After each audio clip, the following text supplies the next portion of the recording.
So, as the vice chair of the Budget and Employees Committee, I want to call this committee meeting to order. It is 10:30 on Monday, May the 20th.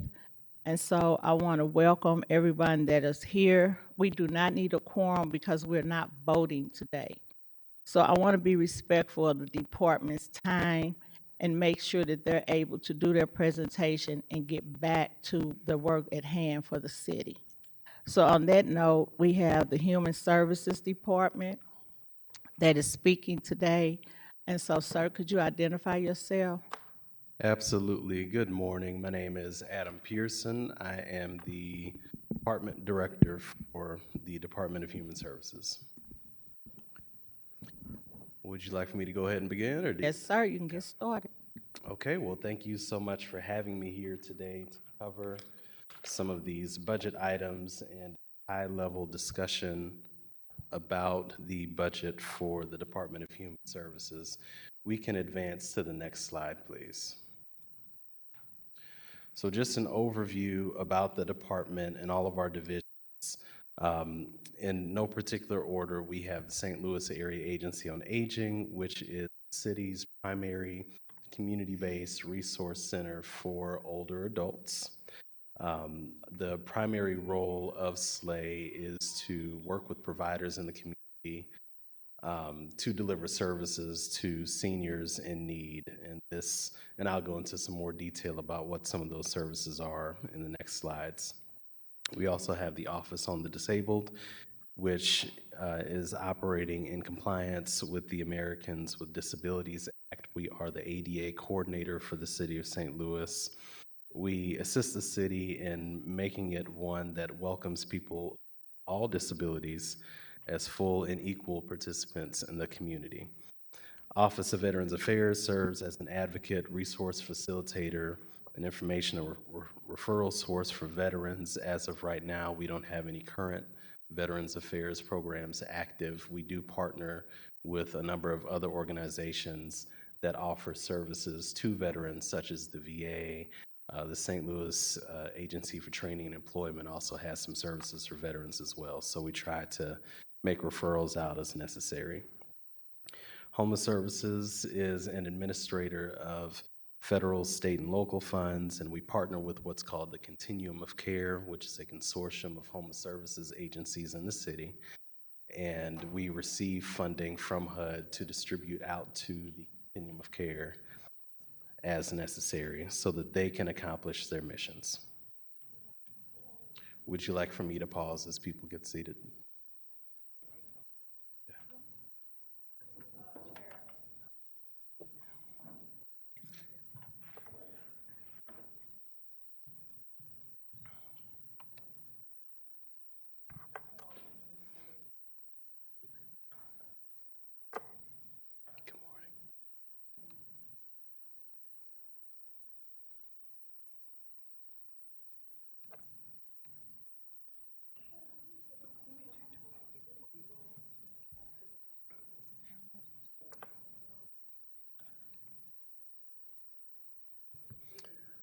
I just started, if it's any consolation. So I have a PowerPoint in front of you.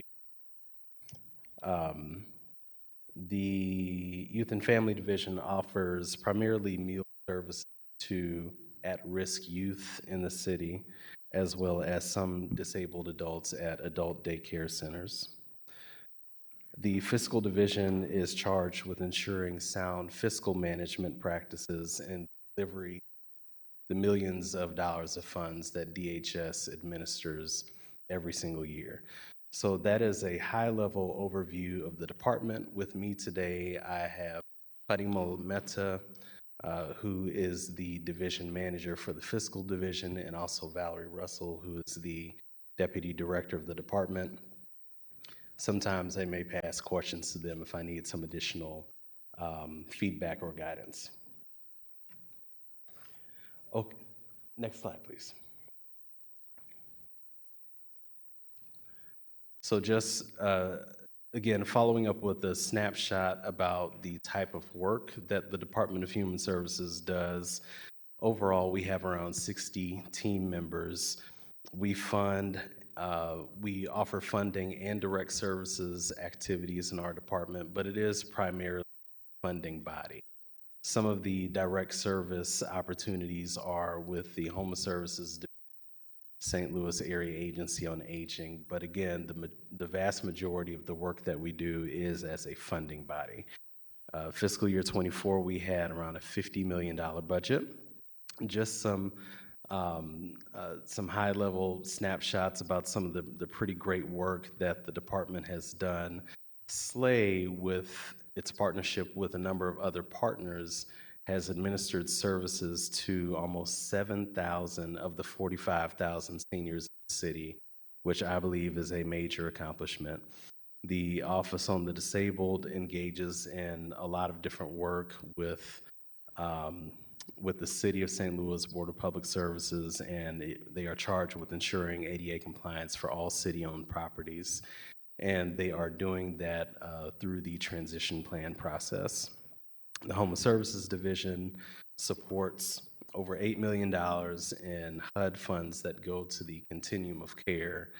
And again, these are organizations that do the work of homeless services, and we coordinate with them to figure out which programs are going to be funded in a given year. The youth and family programs delivered meals to 62 sites in fiscal year 24 with a small team, and so I think that is a laudable, commendable endeavor. We can go to the next slide, please. Just diving in on some of the key performance indicators about our different divisions. So for St. Louis Area Agency on Aging, as I had indicated, almost 7,000 individuals receive services through one of our many contracted partners. Almost 300,000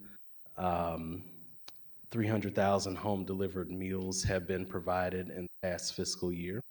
And this is for individuals who are unable to leave their homes because of some sort of disability or illness, or they need a significant amount of support leaving their home. So we support them in providing home-delivered meals.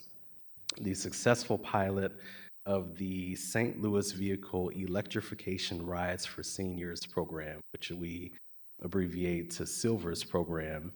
And this is a grant through the U.S. Department of Energy, where 2 electric vehicles were provided to senior providers in the community to offer transportation for seniors to get to doctor's appointments, other medical appointments, and activities in the community.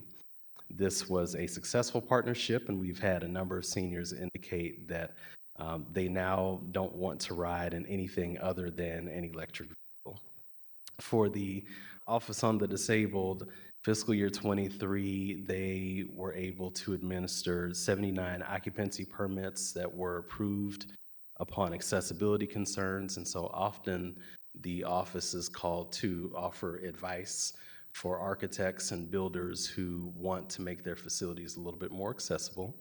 And they were able to provide advice and consulting for those occupancy permits to ensure that facilities were accessible. I'm sorry, were you gonna? Yes, ma'am. You here, but I think we got, I appreciate we got started on time here this morning, but I think that's a pretty rare occurrence down here for my colleagues that just arrived. I think it would be helpful to just give a broad overview of the department, kind of the services under, that are under you, just so we have a frame as we're kind of going through this presentation. I mean, I know we all kind of generally know, but it would just be helpful to kind of set us, the Department of Human Services oversees, and that's part of your first slide here, the vet services, et cetera. But if you could just kind of rewind, just, the majority of the committee was not here when we got started. Gladly. My apologies for my tardiness. No, that's okay. And thank you for being here. I wasn't even here when we got started, so it's okay. I think it would be worthwhile just as we kind of kick off this presentation and kind of so we can kind of frame ourselves and kind of put a reference point. Absolutely. So we can go back to slide 2, please, with the chart on it. There we go. So DHS has quite a few divisions, And just touching on each one very quickly, SLAY stands for St. Louis Area Agency on Aging, which is one of the primary resource centers for seniors in the St. Louis region. Primarily serves as a funding body for partners and programs in the community that serve seniors, but there are also some direct services provided as well. OOD stands for the Office on the Disabled, and this is the ADA coordinator for the city of St. Louis. And so not only do they oversee the granting of, accessibility parking permits, or, they consult with contractors and architects to make buildings more accessible. But anytime there's a city employee that requires a reasonable accommodation, they can go through that office. Veterans Affairs is a veterans resource division, but we are not currently providing services right now. We partner with, or we at least refer out to, a couple of different organizations that provide services for veterans, so as not to duplicate services and make sure that people are still served. Homeless Services Division is, again, primarily a funding body. It's HSD. It's primarily a funding body in that we work with the Continuum of Care, the consortium of homeless services agencies in St. Louis, to make sure that we are coordinating services and the funding of these services as well. There is a little bit of direct service we provide with the Homeless Services Division, and that is through our client services coordinators, who do engage in some outreach work in the community. Youth and Family Division is primarily charged with administering 2 different food programs in the community, and I can go into a little bit more depth about that later. But they partner with providers in the community and meal sites to make sure that at-risk youth and adults and adult day centers are able to get food. And then, of course, we have a fiscal division that helps to manage all of our books and accounting for DHS. Does that work, Alderwoman? It does. I appreciate it. Thank you. Okay. Okay, we can go back to key performance indicators. Let's do the next slide. Yes, for Homeless Services Division.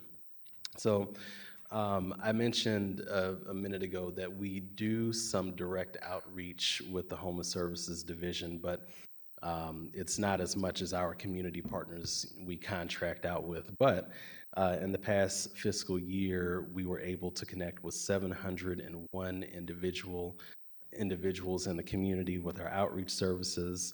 78% of the individuals who were enrolled in what's called coordinated entry or housing prioritization were placed in housing. And again, this is not work that DHS does in a bubble. We have some fantastic community partners we work with and the COC to make sure that when we refer people out, they're helping folks get into housing. So they're doing some good work as well. We also work with community partners to identify opportunities for regional collaboration where we can. So a number of individuals who find their way to St. Louis City, maybe from the county or maybe from outstate. Some folk that the city serves might want to get back to their communities wherever they are. And so I think there's merit to engaging in regional collaboration to help folks get home to where they feel like they need to be.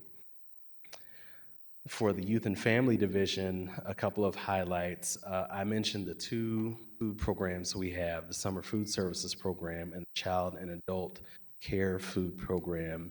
Last fiscal year served almost 225,000 meals to folks in the community, which I believe is a major accomplishment.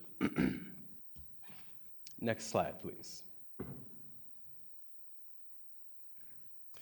So for fiscal year 25, and again, this is very high level, but one of the things that we are very interested in is bolstering our strength with contract compliance. And so, as a funding body and a body that sends money out into the community with dozens and dozens of providers, we want to ensure that funds are spent adequately, that they are spent down when they need to be, and that we can keep in constant contact with providers who are utilizing DHS funds to do the vital work in the community. And then secondly, spending more time in community talking about what I think there's an understanding that DHS only does a couple of things, but we have quite a few different divisions that offer some really great programming. And I want to make sure that the city and its residents are fully aware of what some of those services look like.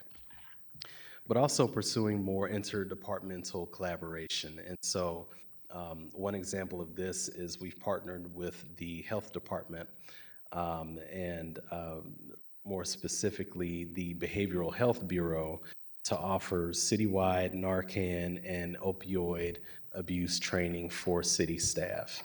I would have to touch base with the health department to find out how many people have attended the courses, but thus far we've had 2, and there's a third one that is going to be scheduled soon.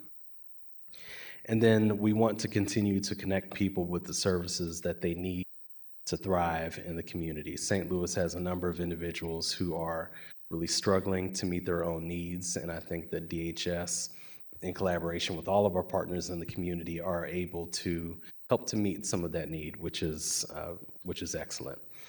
Next slide, please. For the budget discussion, and we can go to the next one. Again, just a high-level summary, and I can go into this, and then at that point, I can stop talking and give you all an opportunity to ask more specific questions about whatever you need. But the work of DHS is supported by 7 funds. The city general revenue, which is a proposed $2 million budget with the vast majority of that going to salaries, covers administrative salaries, office on the disabled staff. The use tax is a proposed $1.64 million budget. Again, most of that covering salaries. The majority of the homeless services division comes from this line. For the special fund, there's $120,000 total available in funds to support programming for domestic violence shelters. For the economic development sales tax, there's around $933,000 available in this source, with the primary use of that funds coming from potential youth empowerment programs that we want to put out an RFP for pretty soon. For public safety sales tax is around $2.2 million. Half of that is going towards funding emergency shelter projects and then also some internal staff. Dr. Pearson, is Yes, there some, these numbers are very helpful. I'm kind of looking at the department overview in the let's see, this is the annual operating plan to kind of try to understand where the revenue sources are. But as you're speaking through them, which is very helpful, is there a place where we could look to see these figures kind of as you read them to us? Sure. Do you all, I think I'm basing this off of the fiscal department's proposed budget for fiscal year 25. This document, I didn't. Which document? Do you happen to know what that's from? There's several budget books. Are you looking at the annual operating plan, or it would be helpful for the committee as you're kind of reading through these figures to kind of where you're looking. I think we have a couple of copies that we're able to pass out. It's the line item. It's the line item? Okay, great. Thank you. Would you like for me to pause? If you don't mind. Folks? Sure.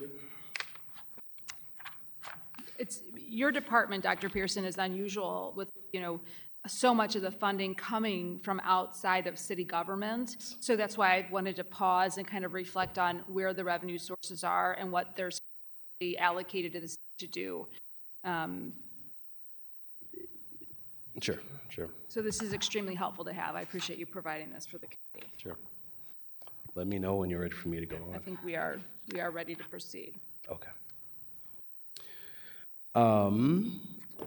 So you were going through the revenue sources, and we're looking at maybe.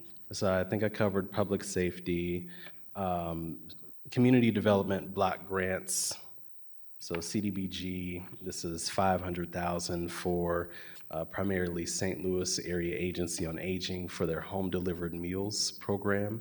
And again, that is money that we put out into the community for RFP, and providers can bid on that. For federal grants, 16.7 million primarily for St. Louis Area Agency on Aging, but the vast majority of that is going out towards SLAVE programming. Some of that direct services, but the vast majority of that in contracts to the community. So I can stop there. And again, that was just a very high-level overview of our different funding sources. And so I can pause there and see if you guys have any questions for me about the funding sources or about any programmatic efforts that we have. Thank you, Dr. Pearson. Yes. Just to kind of reiterate, you have the homeless services, the federal funding that you all, or the funding that the department gets is a portion of the overall federal funding as the administrator, and that is the 1.6 million. Is that what I'm looking at here on page 363?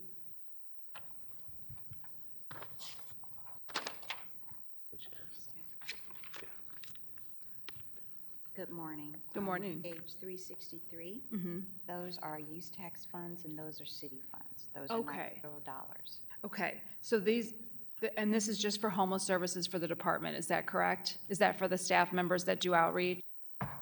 It is for staff members as well as the shelters that are operated by the city, Fiddle House and the Jefferson Spaces. There are funds in that particular budget to take care of facilities and grounds and repairs. Only a small portion of it is actually going to, if you look, it starts on page 360. Excuse me, could you speak into the mic? Oh, sure. Thank you. The budget starts on page 362, and the top portion of that budget, as you indicated, are for personnel within the department. And then the rest of the budget is related to service delivery, repairs for Biddle House, the Jefferson Spaces, rental of capital equipment is a very small amount, et cetera. 362 and 363. And at the very top of the budget, you'll see the fund 1110. Those are all city funds, not federal dollars. Okay, so with the risk of adding some confusion, but the overall budget for the department is around $2 million, according to our line item detail. For the department? But then there are all these sub-segments. So then you have the Director of Human Services. That budget is $2 million, exactly $2 million, more or less, right? And then within under your purview, you have these other functions, the homeless services, of which there's 1.6 million of use tax. Then there's also the federal funds, which and then there's the Department of Aging, et cetera. So broadly speaking, what is the total budget under the purview of the Health and Human Services, the Human Services Department, excuse me? I think you had it's approximately closer to 50 million. And those include the federal dollars as well as use tax, public safety dollars, the special funds, which are city dollars, and then general revenue. Okay. And the homeless services. This is why, sorry, my apologies, but this is why it's a little bit confusing, because when we're looking at our budget, we see that human services line item at $2 million, but with all these additional funding sources and all the different funds under your purview, do you have the funding sources or the amount for each of these funds Yes, somewhere we could kind of get a broad view of the overall funding of the department? correct. And the next time we'll do this, we will do the slide so that you can correlate it to the fund center that's at the top of the pages. So Fund 1000 is city general revenue, and that you will see at page 360 and 361. 360 and 361, and that would be that $2 million. That's the Correct. general fund. And And that then is going under into use- the overall department. That's just for specific staff within the department. Some of our staff are paid through grant funds, some of our staff are paid through use tax, public safety tax, but there are a great deal who are coming from the federal dollars. Under use tax, you will see that on page 362 and 363. Again, those are dollars that some of it is covering staff of salary staff rather, and then other uses related to homeless services, not their staff specifically, but the operations at several of the shelters, things that are allowable uses with those dollars. Page 364, Fund 1111, 364 would be the special funds? page 364. Oh, excuse me, this is the And that's- domestic violence Yes, special the fund. amount there is 100,000.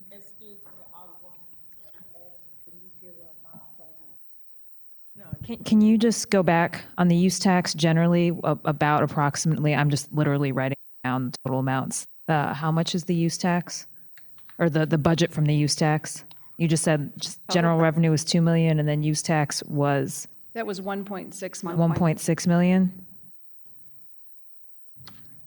That is on page 363, Alderwoman. Thank you.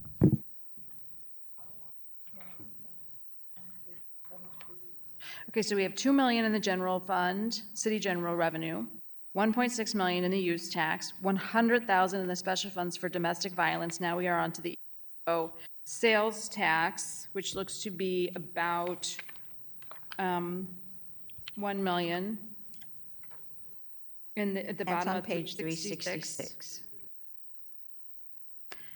Then we have the public safety sales tax social work fund, which would be 367 at 368 as well. 367, 368, that's 2.2 million. Then we have the Community Development Block Grant Fund. Page 369. Okay, that's a $500,000.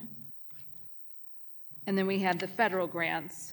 And the federal grants are primarily, you said, for St. Louis Area Agency on Aging.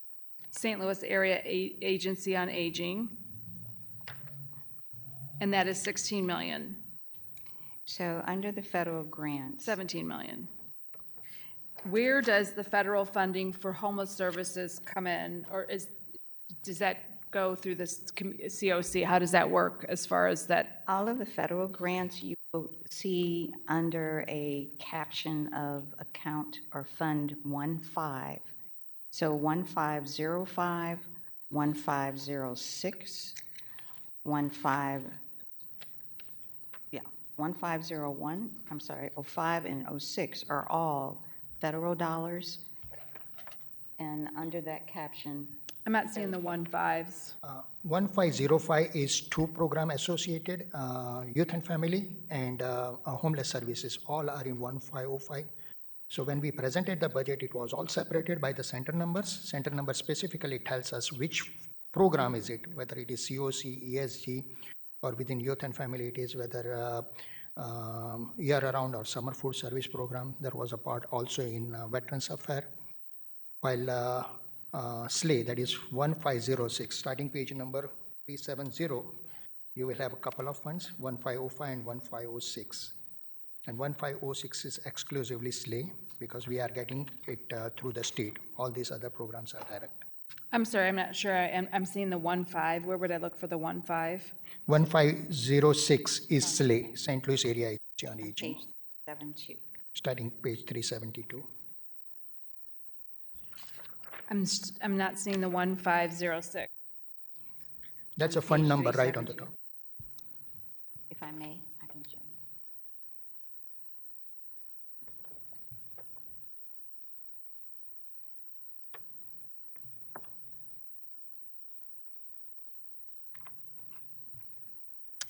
Okay. So those are the fund center, fund numbers. This covers youth and family 1505, youth and family and homeless services. And this one exclusively covers St. Louis area. And all of the St. Louis Area Agency on Aging grants are going to Slate. Yes, SLATE, St. Louis Area Agency on Aging, not SLATE. Okay, yeah, okay. And the federal funding that comes to the city in a general sense for homeless services, those funds, where are those in this budget? 1505. 1505, and that is the 13 million? Is that, Yes, so on page 371 at the very bottom, the total amount, and that is on, is that in, 71. is this the high-level summary? Where is that in the high-level summary? It's under federal grants. Okay, so that would be the St. Louis Area Aging and the Homeless Services Grant. They both come under federal grants. Okay. I think for what it's worth, I think I misspoke when I read this slide for that last bullet for federal grants. I indicated that the majority of it was for SLAY, but you're correct. We do have it broken down into federal grants for homeless services and grants for the St. Louis Area Agency on Aging. Okay. Okay, I think from that perspective, we have a broad view, a high level of what all you all are managing. Okay, so those figures together add up to be around 50 million, is that correct? That's correct. Okay, from a broad perspective, when I'm looking at what is requested and what is budgeted, what is proposed, excuse me, they align fairly well. There's not a lot that you've requested that is not in the proposed budget. That's correct. Okay. There are a couple notable things, one of which would be that the grant funding for this year appears to be significantly lower than the grant funding for last year. Can you help us just understand what that is about? So for example, if I'm looking at the homeless services, the adopted budget for fiscal year '24 was 26 million. For this year, the requested and the proposed is 13 million. That's correct. So we had ESG CV funding that went to homeless services to use towards emergency shelter, other emergency uses for homeless services. That funding is spent down, and so the budget for this year is a little bit less than what we had used in previous years for that. Okay, and that was because the federal funding for those services has decreased? Ended? Yeah. Okay. The ESG funding from the federal side has ended? ESG CV. CV, okay. Just the CV. Just the CV portion. That's We're correct, yep. still getting the ESG funding. We still get ESG. So this year, we put out an RFP for around 1.4 million for ESG funding. Okay, to the okay, community. that's helpful. Okay, and those funds are distributed to providers of homeless services. Can you describe the city's relationship with the COC? I think Sure. even I am very confused by this at this point, and so it would be helpful, I think, to understand the federal funding comes into the city being a general term, but the continuum of care has a role here that is fairly significant.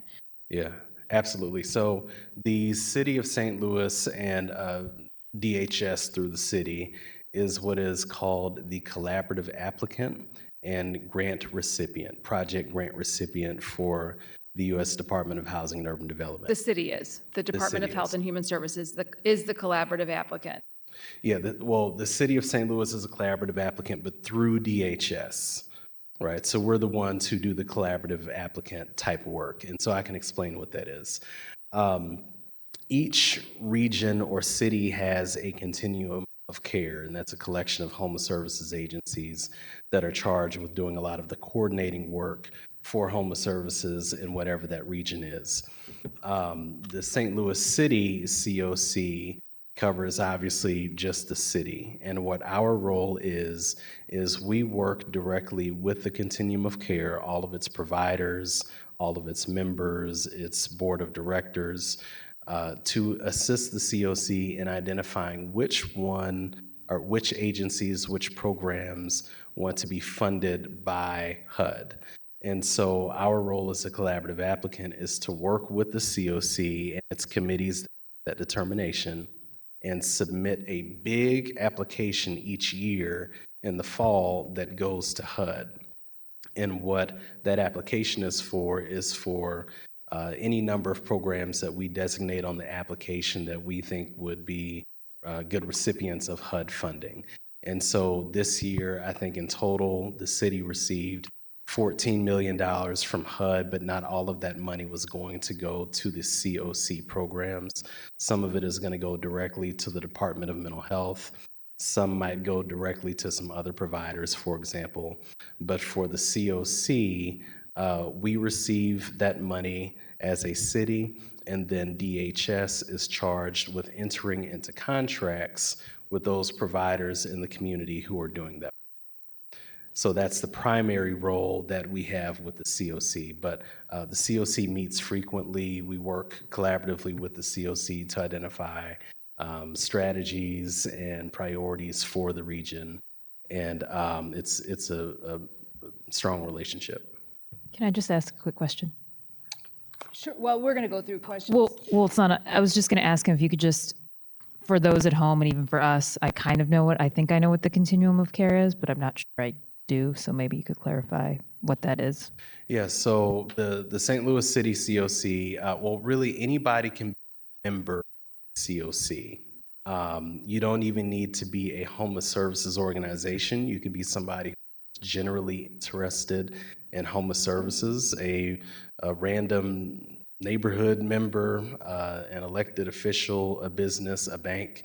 And so what the COC is a collection of those members who form committees to work on specific issues related to homelessness in that. Do you want me to go deeper into that? Because I can. Helps me, and I think anybody watching. Sure. The continuum of care, can you talk about the sort of requirement that there is a continuum of care, that there's an organization? I mean, the federal government requires that any entity receiving federal funds have a coordinated approach to human services, and that That's is made correct. up of these, the folks that make up the COC. So it's a requirement to receive federal funding. The goal would be to have the recipients of federal funds and the community impacted by homelessness have a coordinated approach to how those services are kind of allocated, and the funding, the limited funding that the federal government does provide is kind of distributed. That's correct. Thank you. Great, thank you. Just want some clarification. Okay, with that, I think I really appreciate we really appreciate these documents so that we can kind of go through them with you. Sure. And appreciate you hearing our input about kind of outlining some of the high-level summary with dollars so we can kind of have a good idea of where from, particularly because the federal grants make up the lion's share of the overall budget. And just kind of seeing that play out. I will turn it over now to the committee for questions. Has Vice Chair left the building? Is she online?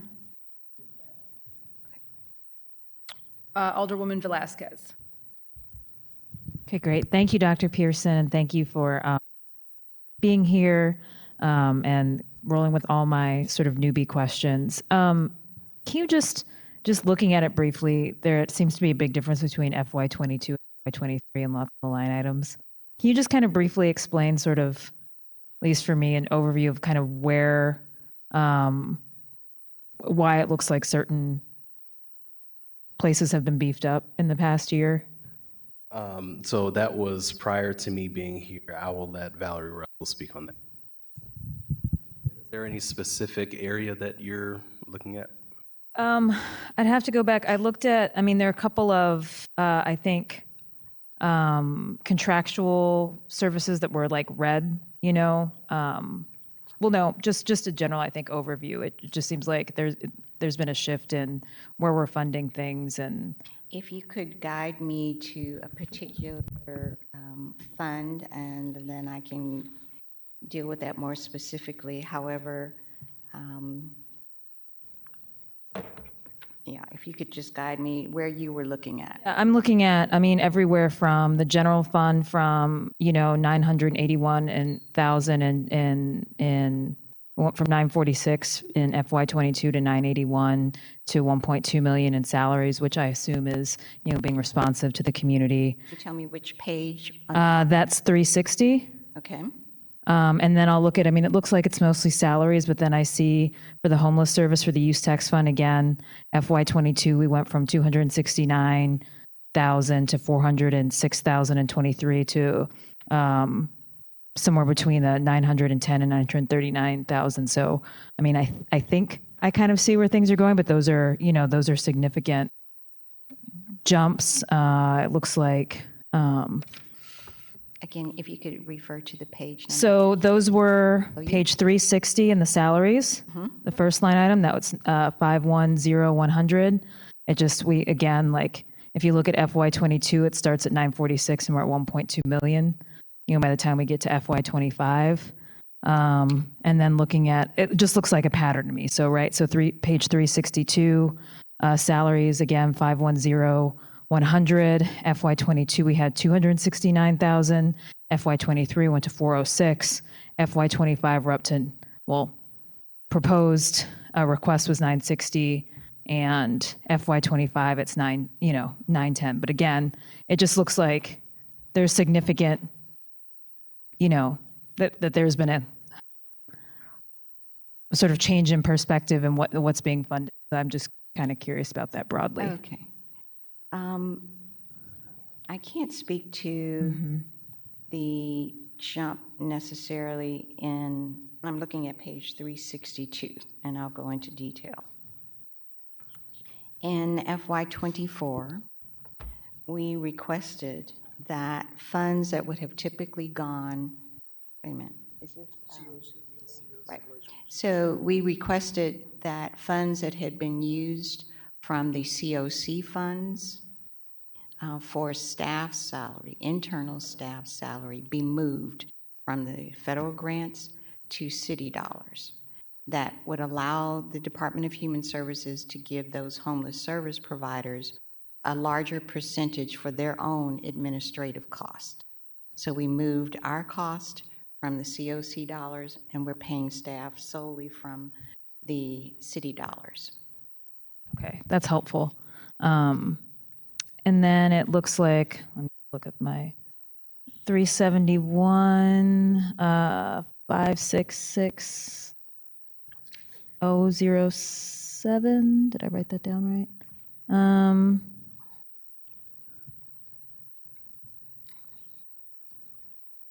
I think it was prevention and cost intervention. Maybe I'm that the right number. Prevention and cost intervention. It went, oh yeah, prevention and early intervention. That's line item, that's page 371, 566087. It looks like you didn't have anything budgeted for, and then 24 you had budgeted 231,500, and then it zeroed out for fiscal year 25. So just curious, maybe move that somewhere else, but just curious what that line item is and why. And I am going to have to state for the record that without having spoken specifically with the Homeless Services Division, I cannot respond to that question. However, if there are dollars that were utilized and we were able to fund those from another source, then that's typically the case. Okay. And then it just looks like overall on this, and I thank you for providing us this it looks like a position, a flow chart of an organizational chart here that you, so 2 questions. Is this one that you gave us, this big printout page? Is that every position that is both grant funded and city funded? So that's the whole department. that's everybody. Okay. For city and federal grant. Okay, great. And then can you just talk through, I mean, I think one of the things that keeps coming up on this committee, of course, is vacancies and rate of hiring. And of course, we want people to do the job. But can you just talk a little bit about that, Dr.? Either one, but maybe what the staff vacancy rate is, what that looks like going into the next fiscal year, and where you guys are at, or where you all are at. So I would just state that currently we have very few vacancies within all of our divisions. The fiscal division is fully staffed. We have just hired an additional person in the youth and family division, so they are now fully staffed. We have a position vacant that is changing from a veterans service coordinator. We're going to use that position, however, to hire a program coordinator who will handle the Right to Counsel project that the Board of Aldermen passed under ARPA dollars. But we're going to cover the salary of that person from the internal dollars, city dollars, so that more of the funds could go directly to eviction assistance. We have perhaps 2 positions in the Area Agency on Aging, a specialist on aging position that we intend to fill, and then there's one that we will not be filling. We have 1 vacant contract compliance officer, but we've not turned that requisition into personnel. Personnel, as you know, has changed their system for securing requisitions, and it's now an automated system, and as they gear up, we will be submitting more requisitions to fill that particular position. As I indicated, in the fiscal division, we are fully staffed. In the homeless services division, there are several vacancies for client service coordinators. However, we have not made a determination if we're going to fill all of those. We utilized 1 of those positions that you see on this particular sheet. I believe that we moved so that we could fill the position of a program specialist in youth and family. Youth and family was required by the state of Missouri to bring on additional staff to do monitoring. And so we have substituted one of the client service coordinator salaries for that program specialist. In the homeless services division, there are currently 5 client services coordinators. And as they develop their plan for 2025 on where they're going to do outreach, how they're going to utilize those staff, Director Pearson and the homeless services manager will approach how many of those positions need to be filled in order to satisfy the not just outreach, but other services that are needed by those individuals who walk into our offices. As Director Pearson indicated, there are some collaborative efforts that are going on a basis, so there may be use for those individuals in those activities as well.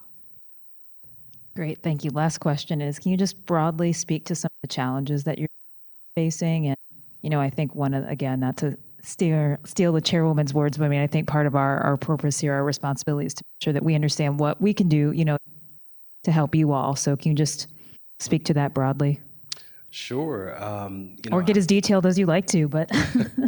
Well, no, I will say, I think from just a challenge perspective, I think by and large, we're not dissimilar to any other organization or business or department out there. I will say we have, a phenomenal team that works extremely hard. You'll see quite a wide range of personnel from, the dozen-plus staff that the St. Louis Area Agency on Aging has to the 3 staff that Youth and Family has and the 4 staff that Office on the Disabled have. So all of them are doing really great work. I think that any challenges we have within the department are, just typical workplace challenges, making sure that we can get enough paper clips in on time, and sometimes a printer jams up and things like that. But ultimately, we're able to handle, just about everything that comes at us. Great, thank you. Alderwoman Saunier.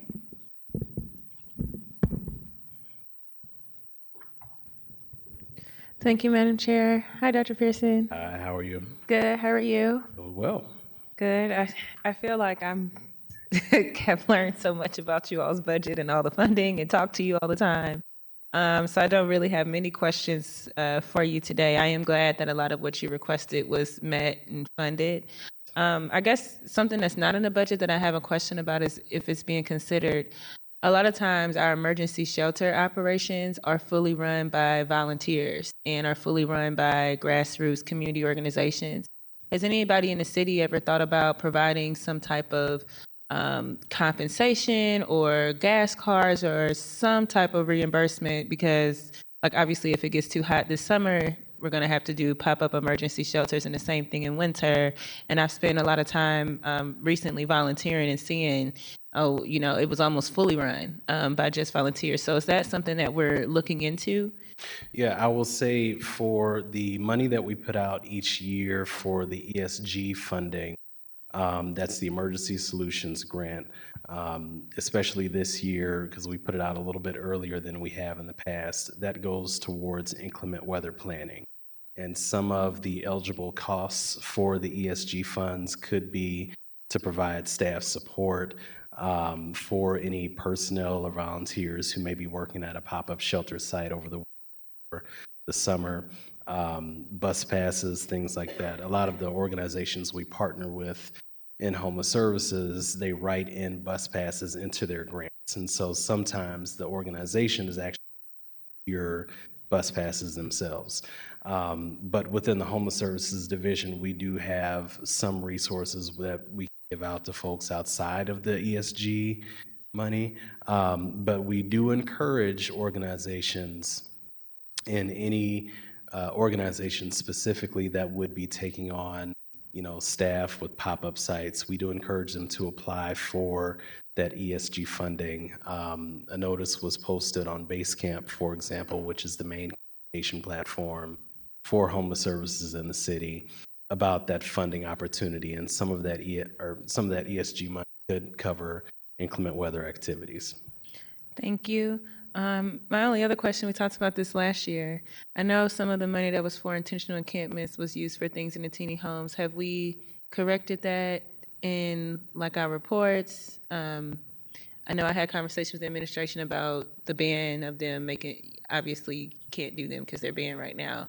And I know we're talking about, we have a deadline to get the funds out. So have we corrected the records that we're sending? Eventually we'll have to do a report to the federal government. Have we updated the records and the finances accordingly to properly reflect what we're spending those funds on? I would have to get back to you on that. I know we got clearance to use the intentional encampment funding to support the tiny homes. As for how that is accounted for, I would have to get back to you on that. Okay, I would just flag that as a question in. Thank you. Alderman Aldridge. Thank you, Madam Chair, members of the committee. Thank you, Doc, for being here. I don't have any questions, just appreciate you being here. I appreciate it. Thank you. Thank you.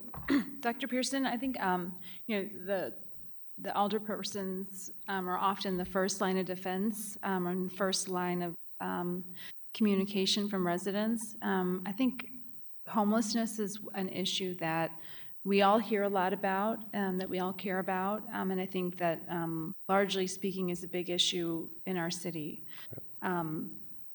With the use, we do have some use tax funds going to that service, but we largely rely on federal funds to serve those without homes.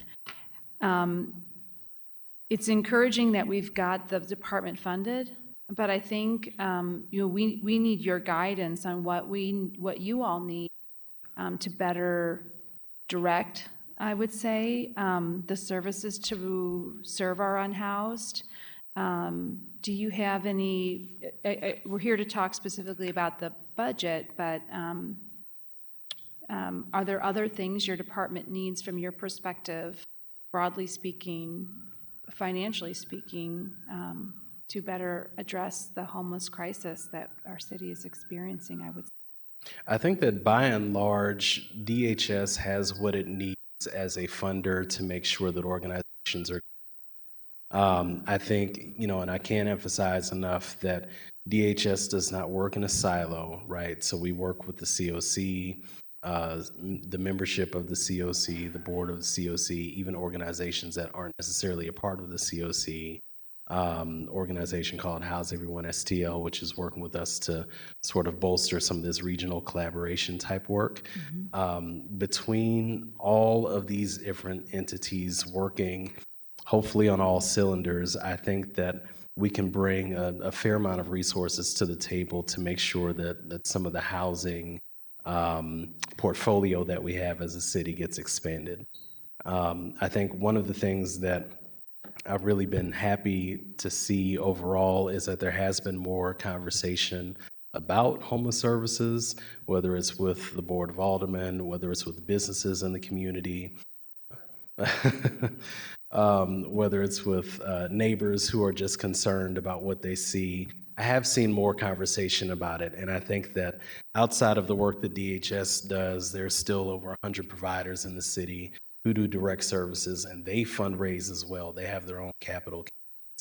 So I think insofar as some of the needs that we have, I think it's just a greater amount of collaboration that we can pull together to make sure that we can correctly identify what the needs are, how we can plug people into housing, how we can build some of this capacity on the back end.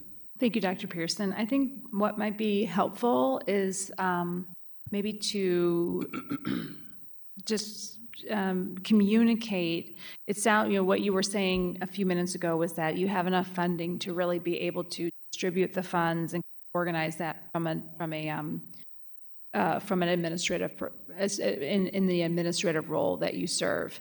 I think people often assume that the city is in charge of addressing homelessness, and as you pointed out, there are 100 or more service providers that are doing that work, and in the city, in the region, and just kind of outlining, what the role of the city's Department of Human Services is in the overall picture of serving our unhoused, even though that is a portion of what is under you, as we described earlier, all these other things that you're also in charge of. I think that's the most visible one, at least right now, that people are seeing and feeling and wanting to see some change in, but kind of describing the role of the city's Department of Human Services in that broader discussion. And I know that is a difficult task to do right now as the COC and the House Everyone and all these organizations are kind of trying to figure out what that looks like.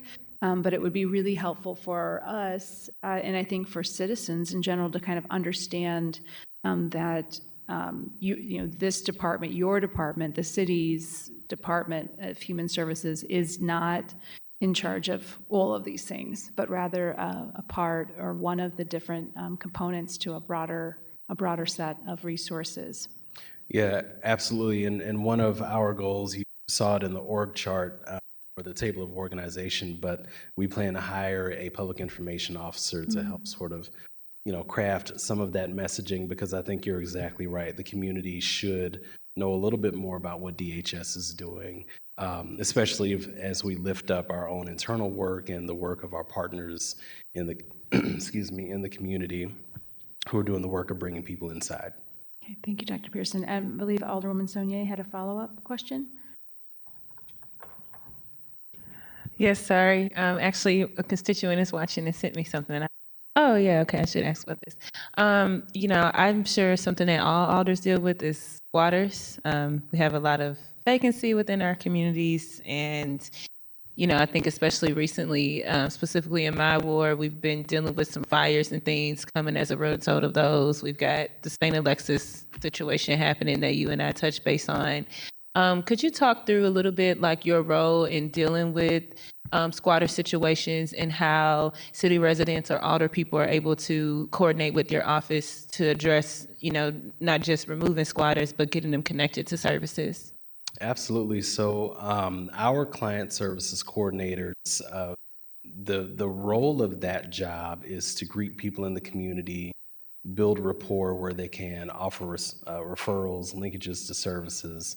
But we don't go into abandoned buildings, right? And so they're not trained to go in and like clear buildings and all of that. I think the primary work is greeting people outside who might be under a bridge or in some other encampment, somebody who's just recently discharged from a shelter, for example. What we would do is work with, and I'm forgetting this group's name, when you report an issue to the Citizen Service Bureau. So we would encourage people to report these issues to the Citizen Service Bureau so that it can be worked up various chains of command, because for squatters, for example, it might elicit a public safety type response, which is a capacity that DHS currently does not have. And could you give some clarity? I know that there is a portion, I think some people think that's Department of Human Services, but it's actually a homeless portion within St. Louis Metropolitan Police Department.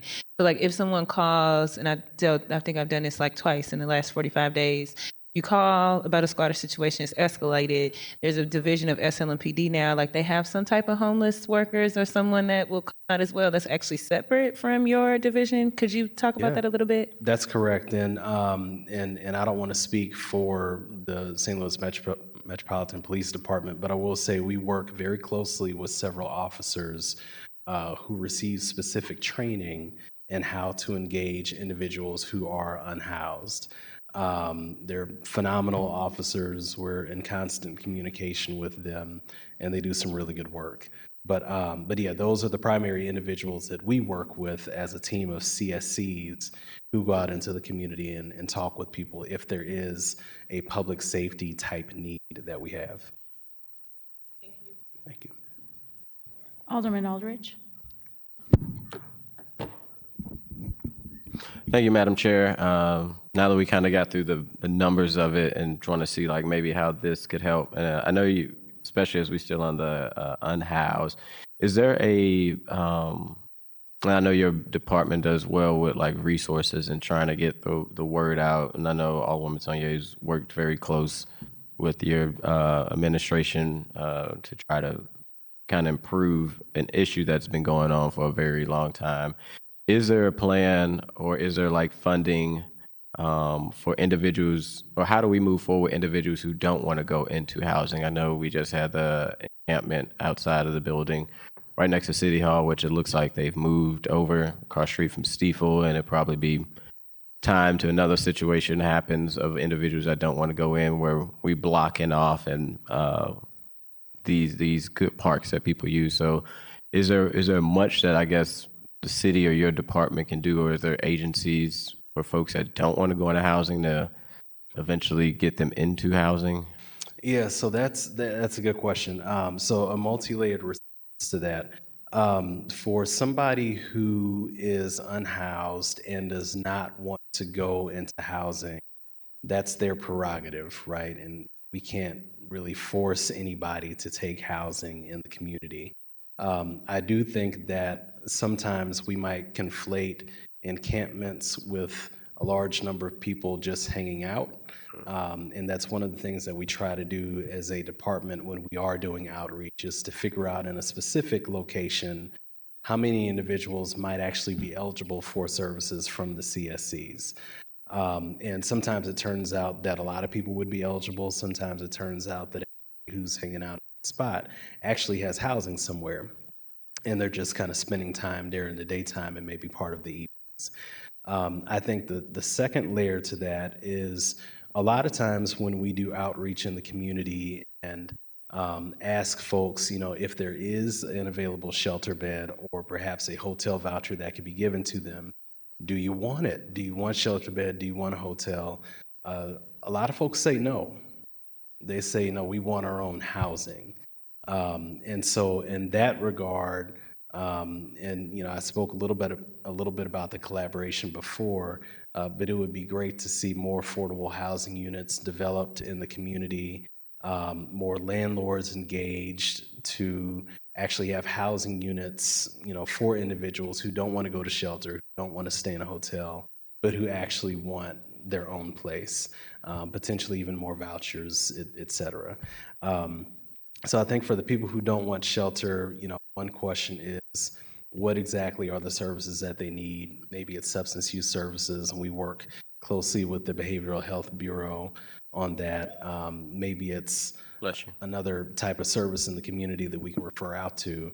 But by and large, I think one of the things that I'm really focused on with some of these regional conversations is how we can expand this affordable housing portfolio in the region. Did you have a follow-up, Alderwoman Zunier? No, I would just say I hope that those conversations include transitional housing. I think it's really important that people understand that even outside of shelters, there's other form of housing. And I found a huge gap of folks, even people on the continuum of care and providers who have been in regular conversation have uplifted that a lot of times there's still a gap of what people need before they're quite ready for affordable housing. But there are folks in our community that they don't want to go stay in a shelter because they're a little bit more stable than that, but they could really use transitional housing to get them kind of back stabilized again without being in the, in what some people think of typical models of shelter. So I just hope, and I think that's important too in our language, that we just talk about all the types of housing that are need. Mm-hmm. I think a lot of people do just focus on affordable housing, but there are folks that are not quite ready for a lease for 12 months or a mortgage, but they are ready, and if they had the right transitional housing or boarding home or group home for the right amount of months, would be able to transition over to those other parts. That's exactly right. And I fully agree with it. There are lots of different types of housing that folks might make use of. Sometimes a particular person wouldn't necessarily be a successful candidate in their own housing without too many supports in the community. And so there is sort of a stepwise assessment approach that providers can make to ensure that, they will be successful in whatever type of housing that we can identify. And I think some of that regional conversation will be about, how many units of this type of housing do we need versus this type, and then supportive services can we add to that? Yeah, thank you, Dr. Pearson. I think that would be so helpful. One of the things, as this committee has been able to go further in depth into department budgets, I think, than previously we've seen at the board, it's been really helpful to kind of understand more of a wishful thinking or what is most ideal. So for example, last week when the street department was here, they presented us with a figure, what would it look like if we were able to pave our roads on a regular basis that would, adequately replace roads in their natural sort of aging process. That figure is around $12 million a year. We currently put in around $2 million. In the same way, perhaps this would be an ask that is certainly not something you could drop on us today, but I think it would be helpful to understand what funding homeless services in an ideal world would look like, given our population and generally speaking, what the needs are of that population. We all know we receive federal funds, less than $20 million a year, and currently we're not able to ideally adequately address the needs of those folks and get them into permanent housing with those funding sources. That isn't to say that the city could ever fund adequately, certainly not with our general fund, it's certainly not with a shrinking population, but just to have an idea of what that would look like as a way of maybe inspiring some philanthropic and some other entities to the table, and to better communicate, look, this is what we currently have, and this is just not adequate. We could not expect the system to go out and provide housing. We're not funding it, but that armed with that information, we could better communicate expectations and perhaps engage folks a little more meaningfully in the most effective coordinated approach to addressing homelessness within our communities. Sure, yeah. I don't think I have a figure right now in mind for that, but I will say just kind of keeping in mind, looking at all of the different divisions that DHS operates, we do see in some ways a continuum of need across DHS, and that looking at seniors and a lot of the folks that the St. Louis Area Agency on Aging focuses on, seniors for a while in 2023 were the fastest growing demographic of folks who are being evicted. And so we're seeing, higher numbers of seniors who are unhoused, higher numbers of families, across the United States who might be housed, that shortages of food, for example. Certainly around 50% of those who are unhoused for a long period of time are disabled. And so a lot of the work that the Office on the Disabled, engaging in the community, they might come across some unhoused individuals as well. So I think in looking at whatever the city might need to fund homeless services, I think we also have to consider that all of these individuals who are unhoused fall into different population groups, and it's not necessarily monolithic. We need services for youth, we need services for families, people who are victims of domestic violence, older adults, all of that is the case. So, I have to think about that number though. Sure, thank you. And those facts are so helpful. Apologize if this is available to us, but any kind of report on what we know about our unhoused population, I think would be very helpful as far as understanding some of those trends. Obviously, if the evictions and the folks with mobility challenges, other things, it's just helpful to kind of understand, broadly speaking, what that population looks like. Sure. Is there a way you want us to communicate with you? Just some general demographic data is what you're looking for? I think that that would be very helpful to share with the committee. Okay. And I mean, if I can jump in, I mean, I think any more detailed, I mean, if that's all it can be, but I mean, certainly if you've got any information by neighborhood or wards or any sort of data that drills down a little bit deeper. I mean, I think we see a lot of anecdotal, not that anecdotal isn't accurate, but, we like data. So anything you got, we'll take. Well, I want to thank you all for being here and sharing. I know you have a very, very tough job, and we call on you a lot. And, we're not obviously in a position to fund all the services that we need to serve these populations. And so thank you for always being accessible to the Board of Aldermen. As I mentioned, we're often the first line of defense and the first port of contact when get the services they need for folks in need. So we really appreciate it. And as the Alderman from the 6th pointed out, we're here to try to help get you the things you need. So as we move through the year, please keep that in mind. All right. Well, thank you all for the opportunity.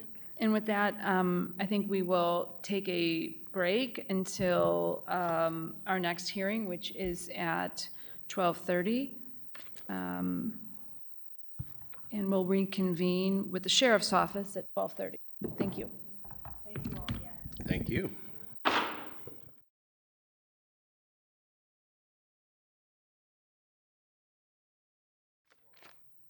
Thank you. And with that, I'd like to call the Budget and Public Employees Committee hearing back to order. Madam Clerk, do we need to call the roll after a break? We didn't call the first time, so I wanna. Excellent. Well, Madam Clerk, would you please call the roll? Okay. Vice Chair Boyd. Present. Alderman Oldenburg. Chair Pulaski. Present. Alderwoman Saunier. Present. Alderman Aldridge. Present. Chair Spencer. Present. Alderman Oldenburg. We have 6 present. Thank you, Madam Clerk. Okay, with that, we are reconvening on item number 1, Board Bill number 1, our city's budget. And this afternoon, we have Sheriff Betts to present the sheriff's budget. And Sheriff, just by way of a little background, we are asking department heads, as typical as we do every year, to just describe what is under your purview, your general budget, things of that nature, things that are funded, that aren't funded. And if you have a handout, it would be very helpful for us. If not, if you could just tell us where in the budget book to follow along as you go through your budget. Oh, and please, if you don't mind, introduce yourself as well as any staff members you have before us today. Thank you for being here, and appreciate your accommodation on our getting started just a few minutes late here. Okay. Well, good afternoon. Good afternoon. I am Vernon Bench, the sheriff of the city of St. Louis, and this is Captain Tammy Hogan, who's Excuse me, Sheriff, sorry to interrupt, but we do have at least one member of the committee on Zoom, and obviously members of the public. So if you don't mind speaking to the microphone, and that way everybody can get what you're saying. Okay. Okay now? Thank you. That's better. And so I have Captain Tammy Hogan, who handles all of the money issues for the sheriff department, and so she's here to kind of assist me. We have about 3 major issues that we'd like to discuss. I don't know if you want me to just go through my entire budget or just highlight the budget, but for the sake of time, there's about 3 things that we would like to talk about. Well, Sheriff, if you don't mind, give a short overview of your department, what the sheriff's office does, all the responsibilities that you have, and that sort of thing, just for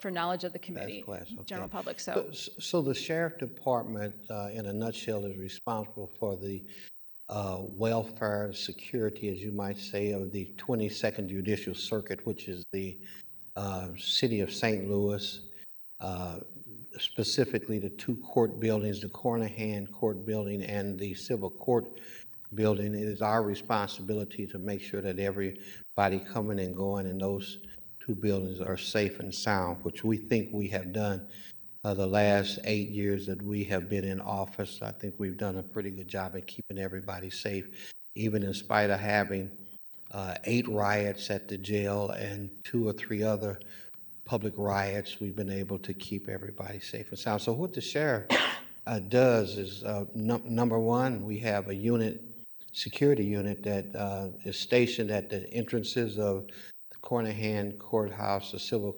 Courthouse, both on the 11th Street side, 12th Street side, that monitors the people coming into the courthouse. Everybody coming into the courthouse should come through a metal detector and is wand. Also, depending on what response we get out of the metal detector. So we have a security unit.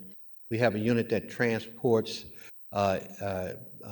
prisoners from court to the Justice Center and back, and also not just to those 2 areas, but all over the state of Missouri, depending on the need and the response that we're called upon to do. We do transport some prisoners across the state at this time. Transport, security, we serve papers. When I say we, we're talking about the sheriff department responds to all the notices that the 22nd Judicial District puts out. We serve all the papers and all across the city of St. Louis, which is a pretty tedious job. We have 17 officers who serve those papers every day, Monday through Friday. Should be just about an 8-hour period for each one of them. That's their schedule. So we have papers being served, transportation, security, courtroom. We have 31 courtrooms. We have deputies who are referred to as bailiffs who sit in each one of those courtrooms, and that's a major issue for us these days because we've been short-staffed and we've been under the pressure, especially from the judges themselves. They would like to have a deputy sitting in every courtroom all day long. We've gone back and forth with them on this issue, whether we have the manpower or not. So that's going to be one of the issues that we actually talk about in trying to get help from the Board of Aldermen we need to hire. We need to hire more deputies. And I think that's one of the issues on our budget. So that's about four things. Okay, so broadly speaking, the department is funded, the proposed budget is 11.9 million, right around 12 million. The request was 15.9, and last year's budget was 11.7.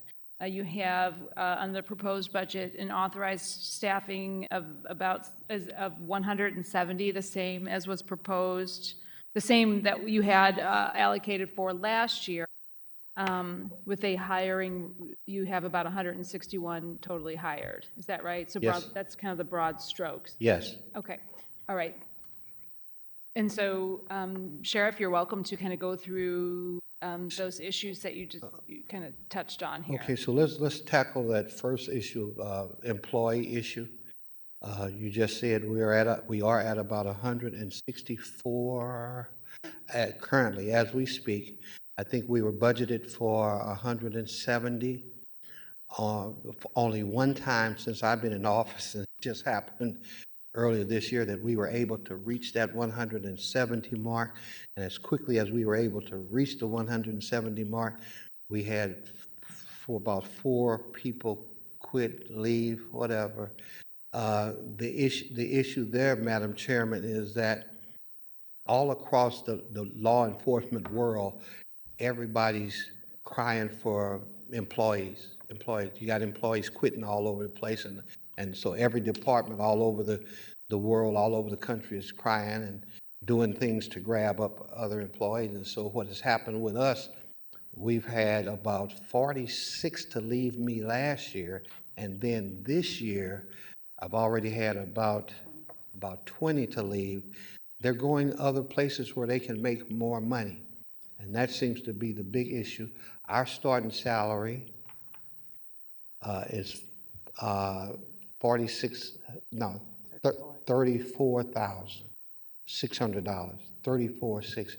The next closest agency to us is the St. Louis Police Department, and they start off at 54.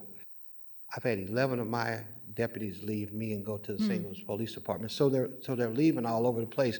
Now, the problem with their leaving, it puts me in. You okay? Oh, no, I accidentally unplugged my colleague's Right. computer.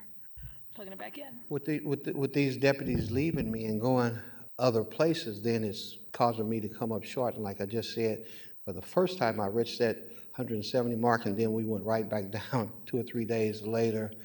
I'm getting a lot of pressure from the judges, who I think is unwarranted and not right, that they want a deputy in every courtroom, no matter what. And what I have tried to do is to take those courtrooms who don't have anything going on for that particular day and move those deputies somewhere where we may have a trial and we need 3 or 4 deputies in that trial, and I've tried to move them, and the judges have said no.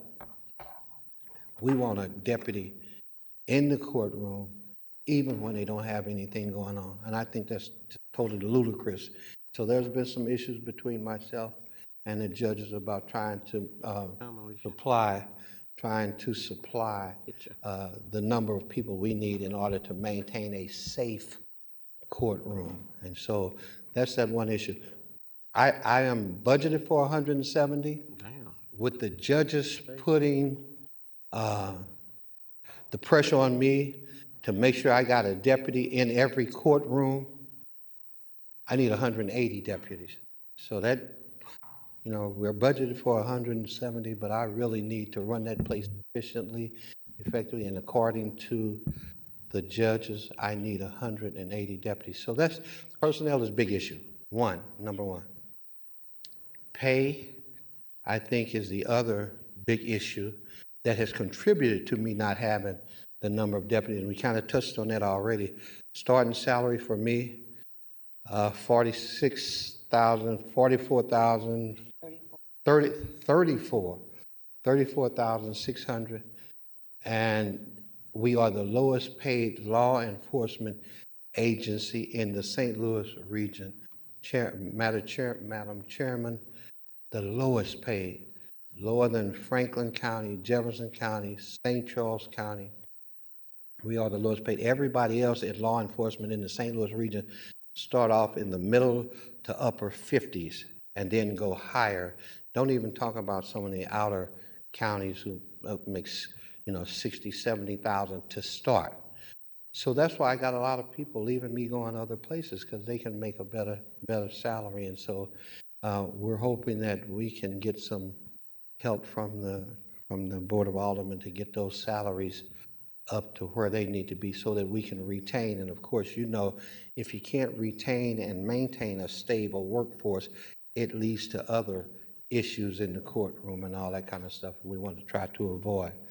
And then lastly, we ask, and we've been getting for the last 3 years training money.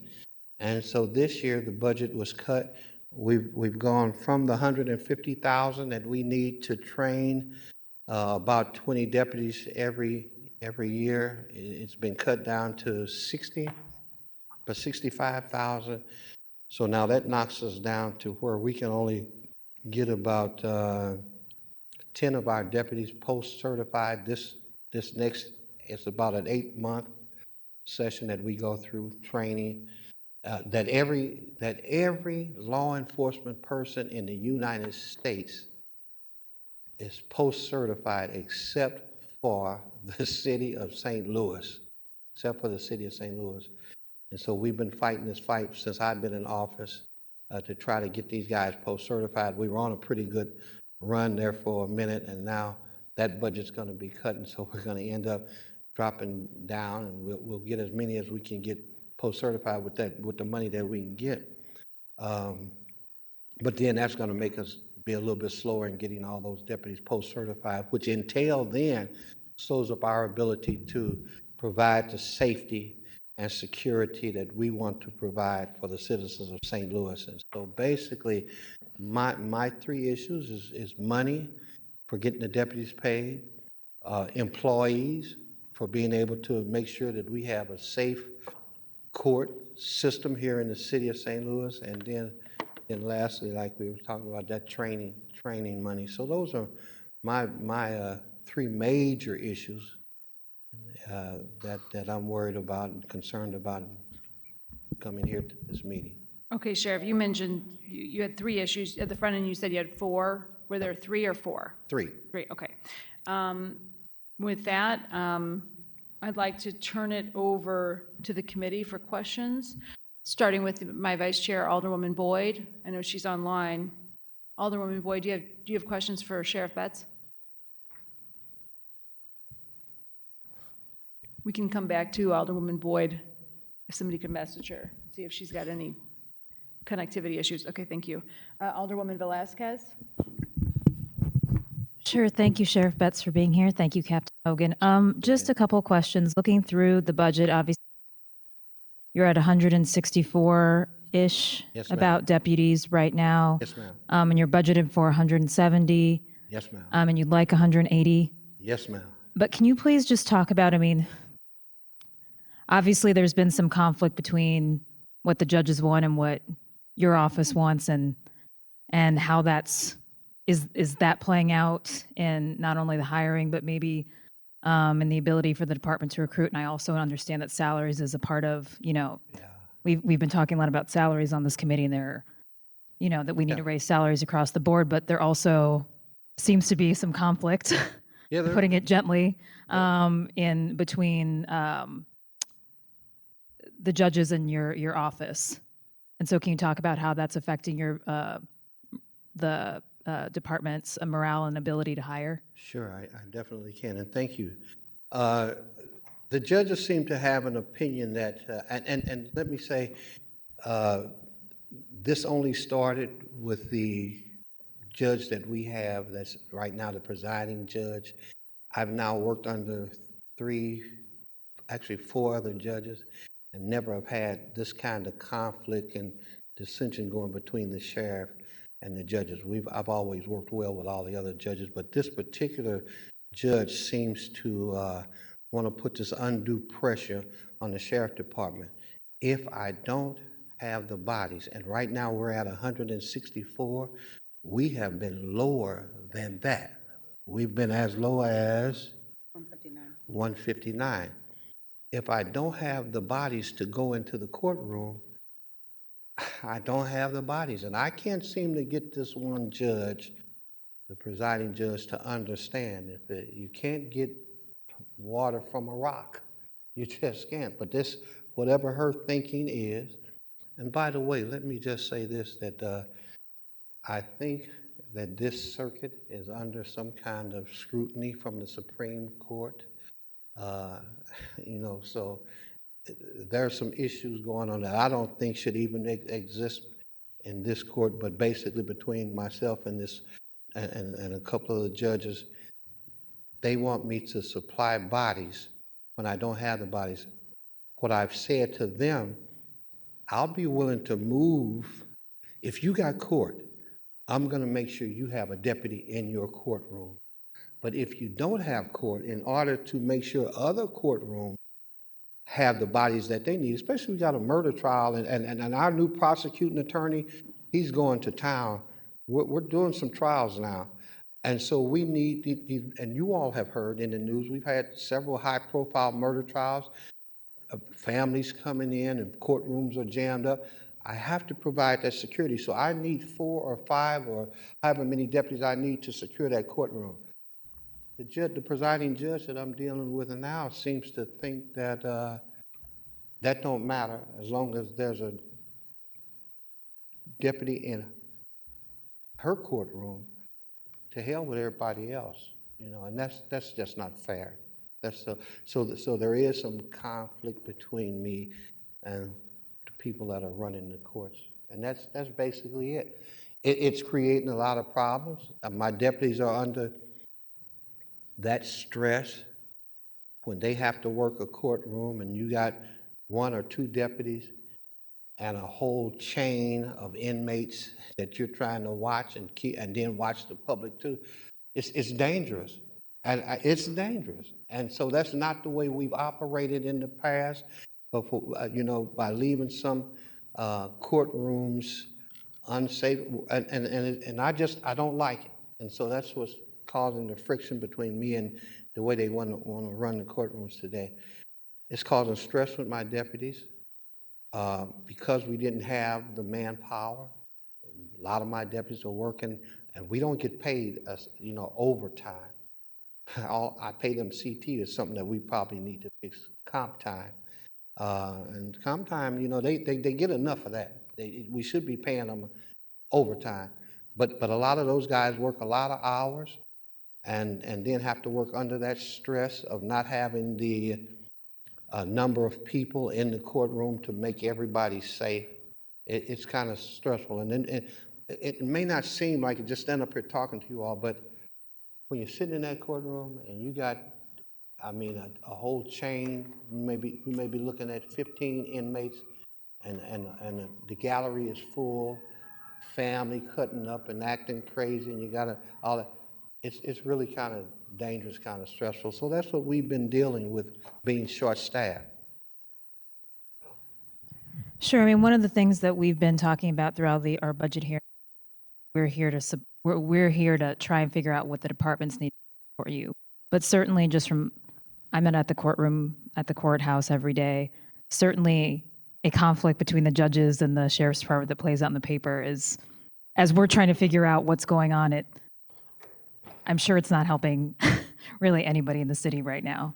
So, I guess, I see that you're requesting, that you're saying that you're understaffed, but also I think just generally, we can't resolve this at this hearing, but to have some general resolution to that, because, as I'm sure it's stressful for you and it's stressful for the judges, I'm sure it's stressful for your deputies. Right. But it's also hard for us to understand, I think, what's really going on when we're seeing kind of swirls of different conflict and stuff happening in the papers.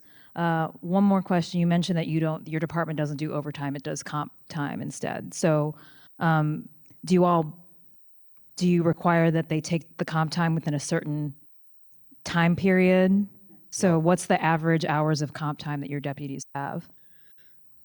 I don't make them take anything, you know, they can take the comp time whenever they want to take it. But the comp time builds up. The only restriction would be if they want to take the comp time when we have a very serious trial or court or something like that going on. Otherwise, they can take their comp time whenever they get ready. Right, but for us to understand capacity, are people sitting on, are deputies sitting on like an average of, they've got 24 hours of comp time, they've got 8, they've got, I mean, are you tracking it? I mean, Yeah, we're tracking it. so do you have, you know, an estimate or a number of how much, Average, we're probably between 200 and 500 20, 500 hours. so each deputy has an average of 200 Yes, hours of comp time? correct. Okay. And then when we get to a certain point, we have to pay them, or either they got to take off. And so we get to that issue where, hey, you gotta leave because you got too many hours and that kind of stuff, where you're making people leave the job, and we're making them leave because they got so many hours, and we need them that particular day. So it kind of puts us in a catch-22. We need you at work, but you got too many comp time hours. So there we go. And just forgive me, how many hours is a shift? Is it 8 hours or 10 hours? 8. 8. So I can't do the math here, but that's a lot of days that each person has accrued in comp time.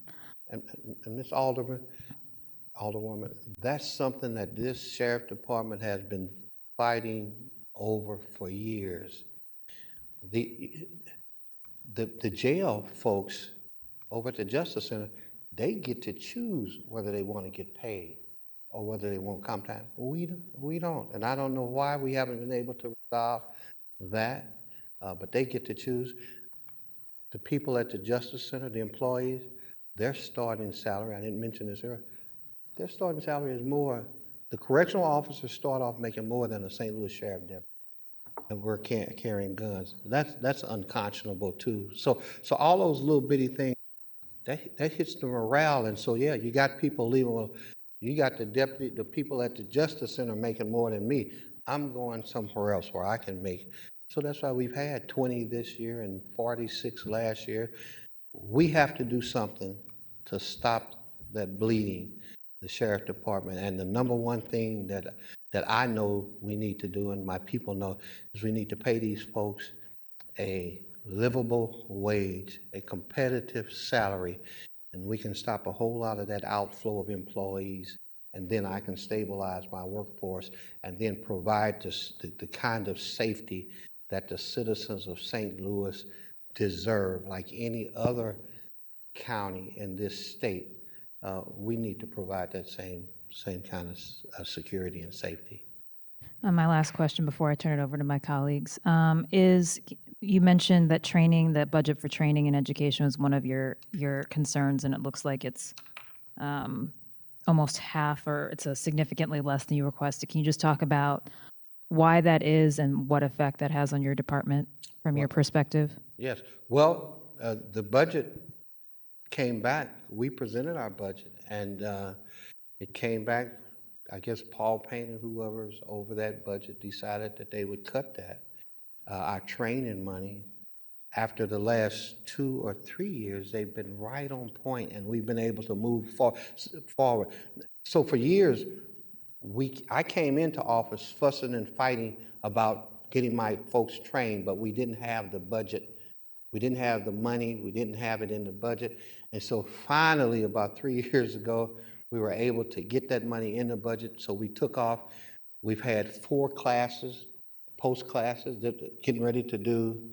This will be number 4. This will be number 4 that we're getting ready to start in August. And things were looking good. But then this year we come up with that pitfall. And so they cut the budget from the $150,000 down to the $65,000. We don't know why, and it bothers me and it bothers us, especially when we watch the news, and you got $500 million COVID money, you got $250 million Rams money. We don't understand why we have that money, and then you hear the powers to be talking about giving money to this group over here and this group over there, and the group that really has been suffering the longest and needs that uptick in pay that would help morale is these St. Louis Sheriff deputies. These people put on a uniform every day and walk out into the public. And we've had deputies, Danielle, we've had deputies attacked on the bus simply because they had on a uniform. That's what we have to face when we come to work. We have to have on bulletproof vests and all that kind of stuff. We come to work under those tensions, you know, and again and again and again, these people deserve to get paid. And we've been at the bottom of that totem pole for years. And all I'm asking is for somebody to say, hey, right is right, wrong is wrong. Let's pay these people. The correctional officers make more money than these deputies. That's ludicrous.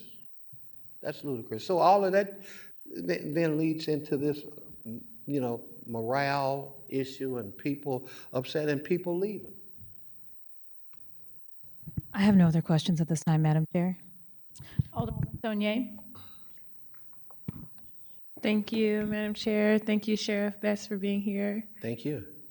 Alderman Velasquez got into some of what I was going to ask about the comp time. I guess my question is just a little bit more about understanding the breakdown of the courts. I think you've given us a good depiction of kind of like your staffing. And I know there's 30 judges in the 22nd Circuit. Can you just elaborate a little bit more on how that breakdown does work? Like, how do you go about assigning sheriffs to those 30 judges within the circuit? Well, for each courtroom, we have to assign what we call a bailiff. So all 31 judges, when we can, we assign a bailiff. We have a printout. We kind of have an idea as to what work the judges are going to be performing that day. You know, we get our schedule and all that kind of stuff. And so therefore we can assign those bailiffs to each courtroom, especially if they got court going on for that day. But in general, every judge has their own bailiff. And that bailiff kind of becomes their, you know, confidant and go with them, and when they have to go other places. We've had judges leave the building and go walking and have been accosted by folks. So we try to make sure that even when a judge is not in the courtroom and courthouse, that wherever they go, they have their bailiff. They build these great relationships, which is good, but they have their bailiff to go with them. Sometimes they have to leave the premises, and the judge, the bailiff will go with. So we try to make sure that each of the 31 judges have their own special bailiff. And help me with the rest of the question. I was just curious, given, you know, I know you mentioned staffing troubles. I know you mentioned the judges wanting, you know, sheriffs in the room, and I know that there's 30 of them in the 22nd court. So I was just curious how you went about assigning sheriffs, right? With the staffing challenges with the judges asked. Like, how are you working that process right now? Right. And so with each judge basically coming in every day and know that they're going to have their particular bailiff that they've been working with and all that kind of stuff. What we've tried to do, since we've been so short-staffed, we've tried to say to those judges, if you don't have court today, you're just going to be sitting around. Can we pull your bailiff, because we got a murder trial going on, and we know we're going to have a courtroom full of folks. And you all, I know you've heard about some of these trials going on where we have actually had to arrest people in the courtroom because they've been so unruly. You all don't get a chance to peruse the courtrooms on a regular basis, but as often as you can, we're not quite like what you see on court TV and all that kind of stuff, but sometimes courtroom gets kind of rowdy, and these people are just not as nice as they used to be. So what we try to do to make sure there's security and people feel safe, we want to try to keep the courtrooms as safe as possible, as ruly as possible. So when we have a major trial, I'll move several deputies from, or collect several deputies that don't have trials going on and move them to that one area where we have a big trial going on, so we can provide safety, and so that's kind of how we operate. Thank you. Thank you, I appreciate it. Alderman Aldrich. Thank you, Madam Chair. Thank you, Sheriff, for being here, and all your deputies and sheriffs. Looking at the TO chart, is sheriffs under the positions? So I just make sure I'm doing the math before I ask my question. Or the regular sheriffs under, I guess, are they the senior deputies? Because so they're not okay. And then the sheriff would be him or the sheriff. But so you say sheriffs start off making 34, correct? If I 34.6. if I do my math right, when I take I guess the amount that you guys were granted for the 139 sheriffs, they come out to like 40,000. Yeah. And then I know there were several 3% raises over the last, not saying that's enough, but for at least the last 2 years, there was 3% raises. So when you first entered as sheriff, do you know what the amount, and I know you've been there about maybe. When I first started as the sheriff of the city of St. Louis, the sheriff deputies were making 27,000. Okay. We were able to kind of negotiate with the mayor at that time. You had a Proposition P bill that was presented, and the sheriff got nothing from Proposition P in 2007, but we were able to get those salaries, Madam Chairman, we were able to get those salaries up because we negotiated with the mayor, and the mayor said, I will help you get your salaries up if you don't say anything about not supporting Proposition P. So I didn't go public and not support Proposition P. I went along with the mayor's suggestion, and we let that go by, and the mayor did come through and help us get the salaries from 27,000. Now, we're just talking 8 years ago. $27,000 a year, and we went from 27,000 to 32. And then, yes, in recent years, the Board of Aldermen, you all might be aware of how some of that came by, but we were able to be a part of, at least 2 pay raises. And so that was helpful. But the overall continued salary has just gone from the 32 now to the 34.6. 34.6. Now, I don't know, I have to go back and calculate, but our starting salary. And I believe you. Like I said, I'm just taking the amount that that you guys are granted, that $5,586,672, and then I took 139, divided that into it to get each individual person's, and it comes out to 40, maybe with after taxes and healthcare, it jumps down. But I was just trying to figure out a hard number because I know you've been asking for more money for your sheriffs. If they're making 30 something now, what is your ask for a deputy to make? What is the ask of the board? I would like to ask this board if they could boost that salary to 50,000. I think 50,000 still would put us below the St. Louis Police Department, who starts off at 54, but it would put us in a more competitive spot to compete with all the other agencies throughout the St. Louis region. And that's where a lot of 10 of my deputies went to the St. Louis Police Department. I have about 10 or 15 have gone to North County Co-op. I've had about 6, 7, or 8 have gone to the St. Louis Airport Police.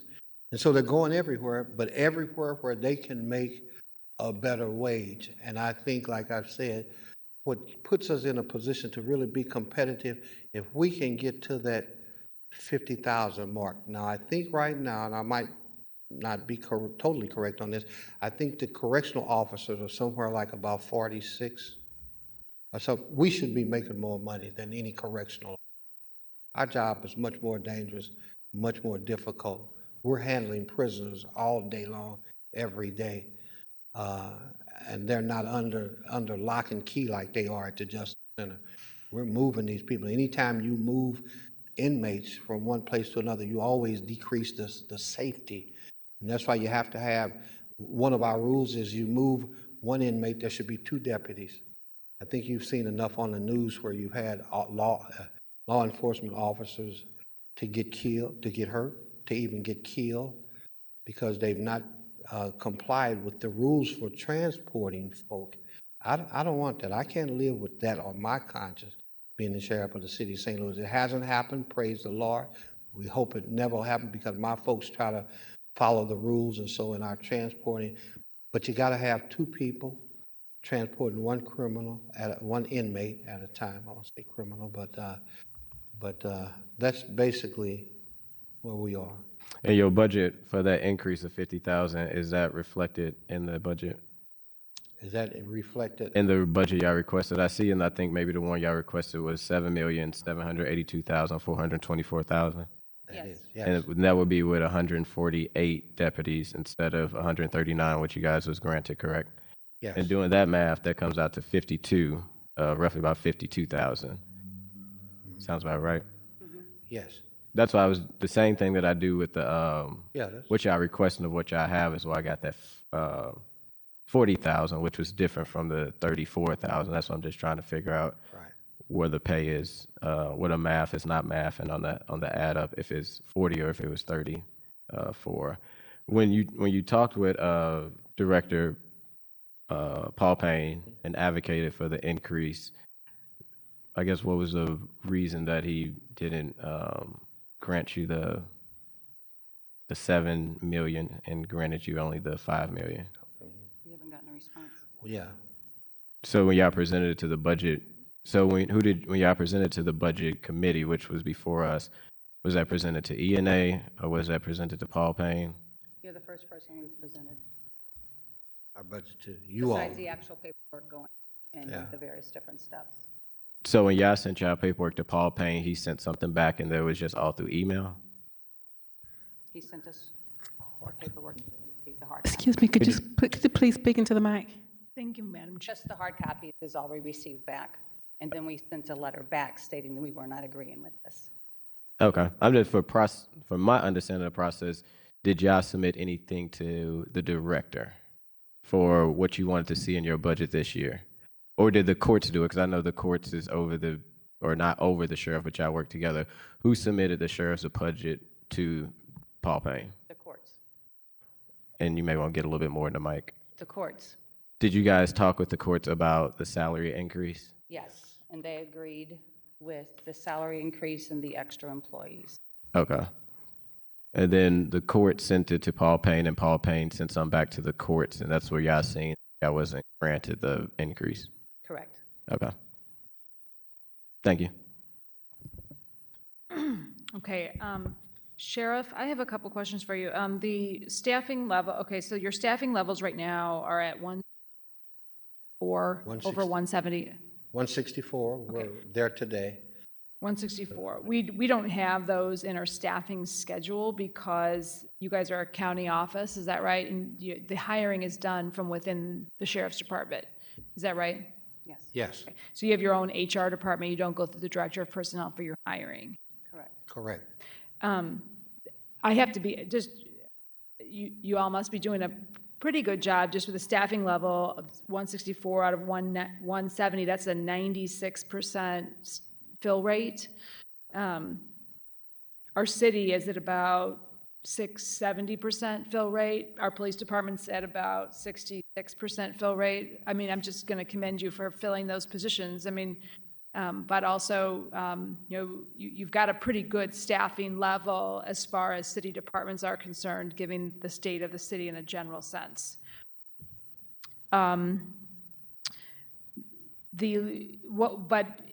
given that almost fill rate, I am concerned, this communication between the sheriff's office and the city courts and the judges, it was reported on within the Riverfront Times and some other publications.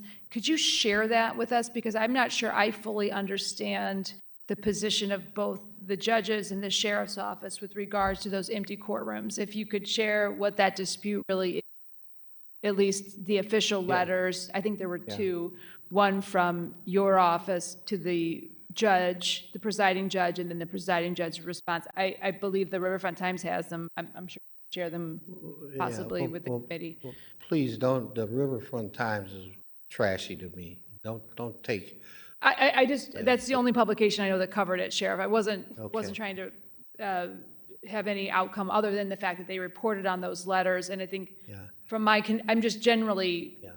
confused about what the staffing in those empty courtrooms, what the dispute is. And if we could be helpful on that, that would be our intent. Sure, I'll try to say this as specifically and directly as I can.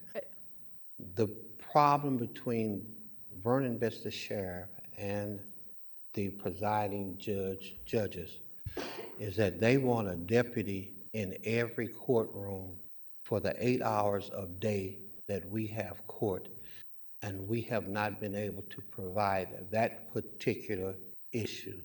A deputy in every courtroom, whether there's court going on or not, they want a deputy in that courtroom.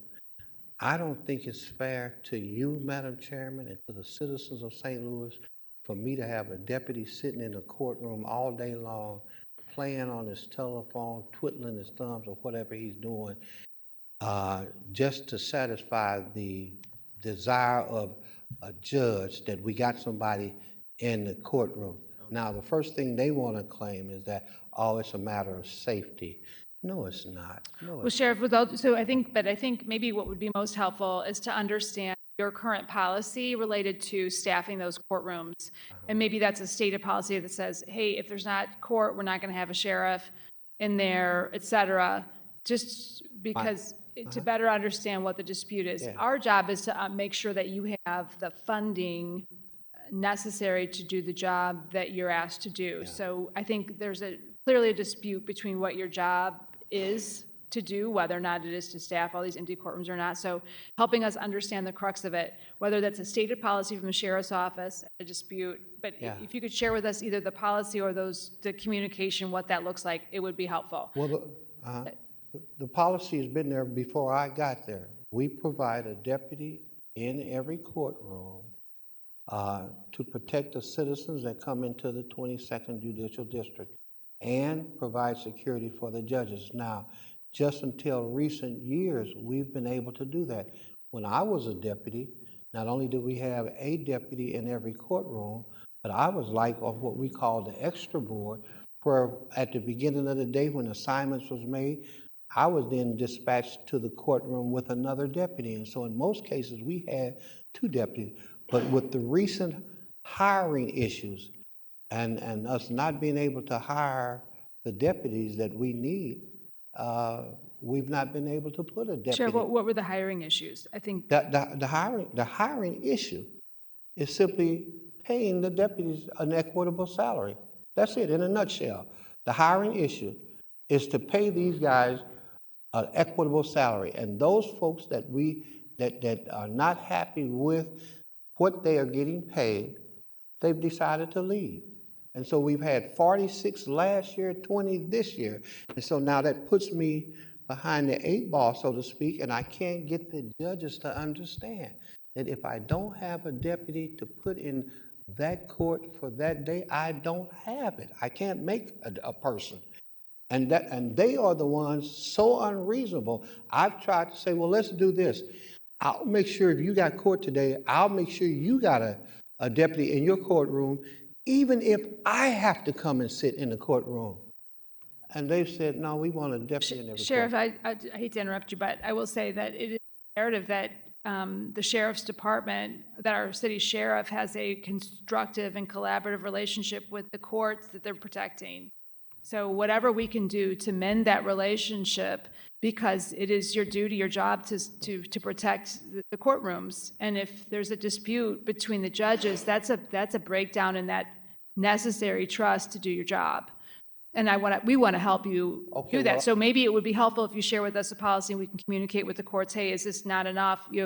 But at the end of the day, I think we need we need that official policy. I don't want to belabor I got policy. Our policies are written, and I can give you that policy. But I'm telling you now, it's coming straight from the horse's mouth. The issue is we don't have the bodies, and that has led to the dissension between the sheriff. If I can't supply their demand, I can't supply their demand. I don't know how simpler I can put that, Madam Chairman. I didn't have the bodies, but they insisted. So now what I tried to do is move deputies around to meet their demand. They wanted me to, they wrote a letter, some kind of way that whatever we do gets out into the riverfront town and all of, but they wrote a letter and we agreed. If I have the bodies, I will make sure that that's what we've always done. We're not changing anything since I've been the sheriff. We've always made sure that there was a deputy in every courtroom. We've always done it. Your budget here contemplates an additional 10 positions. 180 is what was requested and 170 is what you're proposed. Okay. So again, I just thought that official communication would be helpful, but we don't have to belabor that because I stated your position on that. It would be helpful to the training issue. I mean, and you're speaking, by the way, to a member of the board who has supported the last two salary raises. I went to bat. You remember that in those hearings when we were discussing that 8 years ago, the first one. And so I believe in paying people what they need to be paid. And I don't think you're speaking to folks who don't support that at all. We really want to make sure that we're doing that. On the training issue, and I've supported your need for training in the past, but it is helpful to understand what it costs per sheriff. So with the proposed 150,000 versus the 65,000, how many we're getting to that post certification and how many we're leaving on the table. So if you could get us those figures, it would be really helpful. I will also remind you, unfortunately, that we're in the position here of having the authority to cut your budget. The Board of Aldermen, the Budget Committee doesn't have the authority to add to your budget at this time. So we can advocate for you, and this is an opportunity to state your case, but we also just want to be clear on what we have the authority to do for the Budget Committee. Okay. With that, I think I'll turn it back over to the committee for any additional questions. Alderwoman Saulnier, did you have a follow-up? This is not directly tied to your budget, but it's more of just a question. I know that during the pandemic, we had the eviction moratorium. Right. We've lifted it. I'm just curious, how has that impacted your office, the evictions? Maybe just some trends you've observed or things you've seen or current practices you have around that? Alderwoman Saulnier, I appreciate that question because, of course, you know that during the pandemic, everybody else was at home, hunkered down. Me and these folk had to serve papers still. So we were out there during the pandemic, getting the work done. And on several occasions, I actually met with local groups. And every day I would find myself on different sides of that issue. Sheriff, you're not evicting the people who haven't paid their bills. Sheriff, you said, they would say, Sheriff, you said we don't have to pay. I never said, because we're under a moratorium. The moratorium was issued and initiated by the Supreme Court of the state of Missouri. We followed every rule that we were supposed to follow. And so when the moratorium was in place, we followed that. We did not evict. We didn't go out evicting anybody during that moratorium. And if you want me to just be totally honest with you, there are, even after the moratorium was over, we had people, I have a heart, we had people who should have been evicted, and we kind of looked the other way sometimes so that we could give those folks a chance to get themselves together. I think the city hall was trying to come up with money to help people and all that. So what we actually, and I don't think my supervisor's here that's over the evictions. Are you here? Okay, he's here. He can tell you that we took time out. We, under the sheriff's orders, we took time off from doing evictions. How many weeks? You need to come up here to the mic. But we actually, Alderwoman Saulnier, we actually postponed doing evictions. Can you introduce yourself, please? I'm Captain Neil Hogan. We have two Captain Hogans here? Yeah, it's my wife. Oh, okay. She's in charge of both places at work and home. That's why they call me Captain. I just thought maybe you were saving money on the shirts.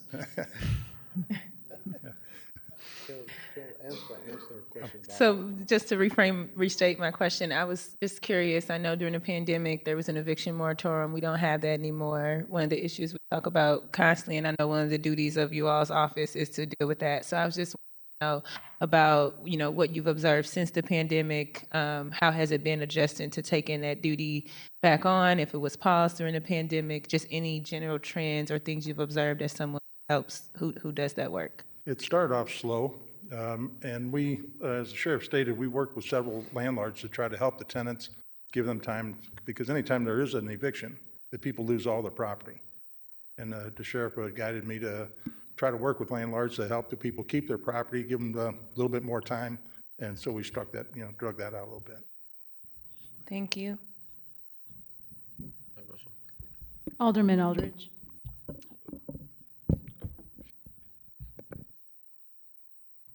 Just going back to the courtroom stuff. So how many courtrooms do, I guess, the sheriff office make sure is safe? 31. Okay. 31. Every day. It's 31, and it's you got 164 deputies, correct? Right. So outside, I guess, of being in the courtroom, they also are at the, I'm trying to think of why, going back to Chairwoman Spencer's point of what is kind of the issue of not being in the courtroom. I heard what you're saying. You don't want them doing it with their fingers and text and tweet and Facebook, all that. But if it's 31 courtrooms and there's 164 sheriffs, what other positions you need the sheriffs in outside of the courtroom? Okay. A good question, because we have about 7 different job responsibilities that take place throughout the course of the day. And being a bailiff in the courtroom is one of those areas. So we still got people out of that 164 that we're talking about. We still got about 17 folks who are out on the street serving papers. Out of that 164, we got about 23 office who work in the office. They're clerical, basically, but they're still counted as there. They won't let us those ladies out and let them be true secretary. They're counted as deputies. So you're saying the sheriff or the deputies are doing like accounting work? Yeah, I don't have like a accountant. Yes. We have people who do that paperwork. Okay. Yeah, in the office. So they do office work and deputy work or sheriff work? Well, depending on their rank, there are a couple who we then have who have gone and got their training and stuff so that they can work in the office but yet carry a gun and a badge and all that. And so we do have a few that do both, work in the office, and they, and help get all the paperwork that we have to do, and it's extensive. Neil, how many different positions do we have in the office? 9. 9 different positions. And each one of those 9 people are working on something different. One of those things would be CCW. Evictions, executions, garnishments. City's foreign papers. What we call foreign papers. So all of those people have responsibilities every day. We also have another whole group of folks. We call them the hospital unit. The hospital unit is made up of 18 deputies, and they're. I'm sorry, we have. If you're going to speak, we got to get you on the mic. To get you on the microphone, I mean, especially for our committee member who's not present, as well as people tuning in from home. Okay. Lieutenant Scott Haran with the hospital unit. And you're a lieutenant. Over the Horan, hospital unit, is commander of the hospital. Remarkably similar to Hogan. I don't even believe it. No relation. We are really, okay. What the hospital unit does is when somebody goes to the hospital that's under the 22nd Judicial, they set up a 24-hour detail. So you, lieutenant, and I see it's a total of 8 lieutenants. Never mind. Yes. The captain. We got Sergeant Holan back there. Yeah, Captain Hogan in the front. Horan, Horan. Holan. Haran. H's. And you, I guess you're over the hospital unit. You have, so are you included in that 16 or are you, Included in that 18, oh, including that 18? and right now we're one short. Okay. And the hospital unit does what? It's just for, We run 8-hour shifts 3 times a day, sitting on a prisoner while they're in the hospital. And we keep a confinement until they get discharged and we bring them back to the jail. So we sit in the rooms at the hospital with them. And we did it all through the COVID too. okay. And the jail, when you say, because the sheriff's office got part of the jail too, yeah, or? No, we just bring them back and we admit them back into the jail. But the sheriff's office, yeah, I do have holding cells in the jail, correct, for the sheriff's department? Outside of the correctional officer, the sheriff's department has a holding cell. We have a section that we refer to, when you say holding cell, that's a place where we bring inmates when they're getting ready to be prepared to go to court. But we do have a section on what we call our side that we then bring them over. When they get the notice at night or right about this time, the Justice Center will get notice from the courts as to how many people we want to have in court for tomorrow. When we send that notice over throughout the course of the night or early in the morning, they're supposed to get those inmates ready to come over to our side. Get them cleaned up, let them take a shower, whatever they have to do. So we do have a side area that we refer to as the sheriff's side. So side, excuse me on the terminology. I heard somebody, it's not a cell, it's a section or side. Okay.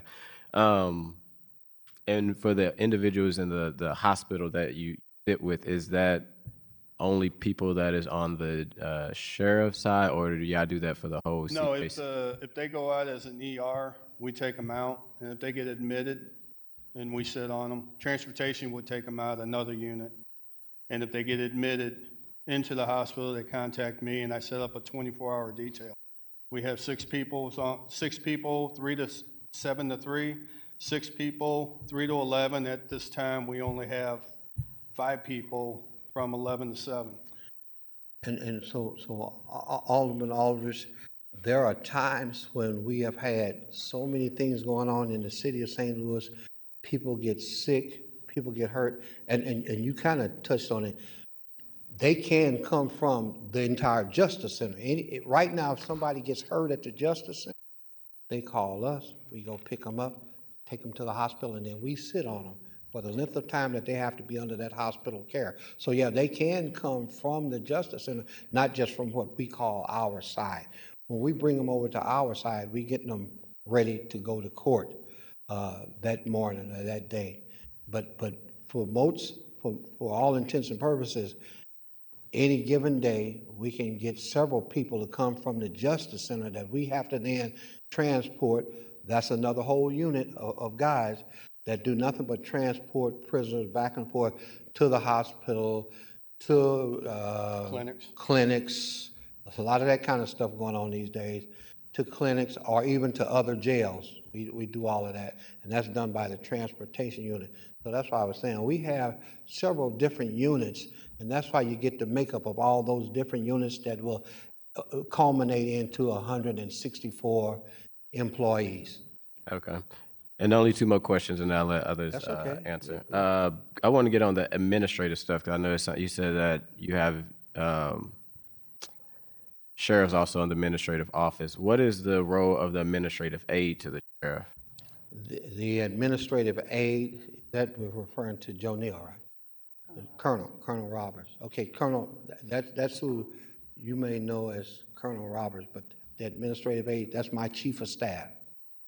You have one sheriff, then you have a chief of staff, and then you have 2 majors, one for each building, and then the rest of the breakdown. And the chief executive deputy is? The chief executive deputy is the attorney for. Outside of the attorney that you guys also already have? Attorney to the sheriff? Well, the sheriff has one other employee that they let me have. That's my what we refer to as my personal lawyer, and that's Judge Jimmy Edwards. So Judge Jimmy Edwards. When you say personal, like personal for the sheriff's department? Well, not personally for me, but he's personal to the sheriff's department. I just refer to him in separating him out from the other lawyer, which is Joe Neal. We have a department lawyer, and then the statute allows me to have an additional attorney, and that's Judge Jimmy Edwards. Gotcha, okay. Who assists us with. So you have a lawyer for the whole department, sheriff's major, say something happened? Yes. But if something happened to you, then you have your own separate attorney, or if some... So to speak, yeah. Yeah. Okay. But he also does work for the entire department too. I mean, he's not just, only time he comes to work is when I give him a call. No, he's there to work and do everything else that we need to do. And sometimes we have we have a lot of stuff going on in the sheriff's department. You know, I'm always being sued by somebody or something's going on, that kind of stuff. So then right. We have what we're going to do tomorrow is our land tax, and that's what Joe Neal handles, a lot of our land tax and all the legal stuff that goes along with us selling that delinquent property that we're going to be doing on the steps of the courthouse tomorrow. And that's been a huge contribution that we have made to St. Louis. When I came in office, we had a lot of people that would come to that, but what I did was went out with my staff. We went out to the 4 different corners of the city, and we put on classes to teach the people how to come down and bid on that property. And man, for 2 or 3 years now, we had more people than you could shake a stick at, as my grandfather would say. We had a lot of people coming down for the land tax sale, and I think every year we sell over $1 million worth of property. We, the sheriff department, don't get it. It goes all into the city coffers, and that's one reason why, Madam Chairman, I've been a little hyped up about this whole thing. When you talk about money for the sheriff department, I think we've done our part, and that we should kind of be able to join in some of the spoils, get some of the spoils. We've sold a lot of property for the city of St. Louis over these years I've been in office. You're your chair. I had one more question, but Go ahead. Okay. And then the last question. So to overtime and comp time, when your officers or your sheriffs right there at Washington, when it's blocked off. Now I see more police doing that. First I see sheriffs kind of doing the blocking off of the street. Is that that would be comp time that they're doing, or is that overtime, or is that? Because it's not regular business hours. It ain't the... When you see the sheriffs on Washington Street, Yeah. that's comp time. That's He's saying, Hogan is saying no. No, when you see the sheriffs, well, no, that's not comp time. That's, yeah. So we pay them. Wait a You minute. Thank you. Okay, come on, because they're getting paid.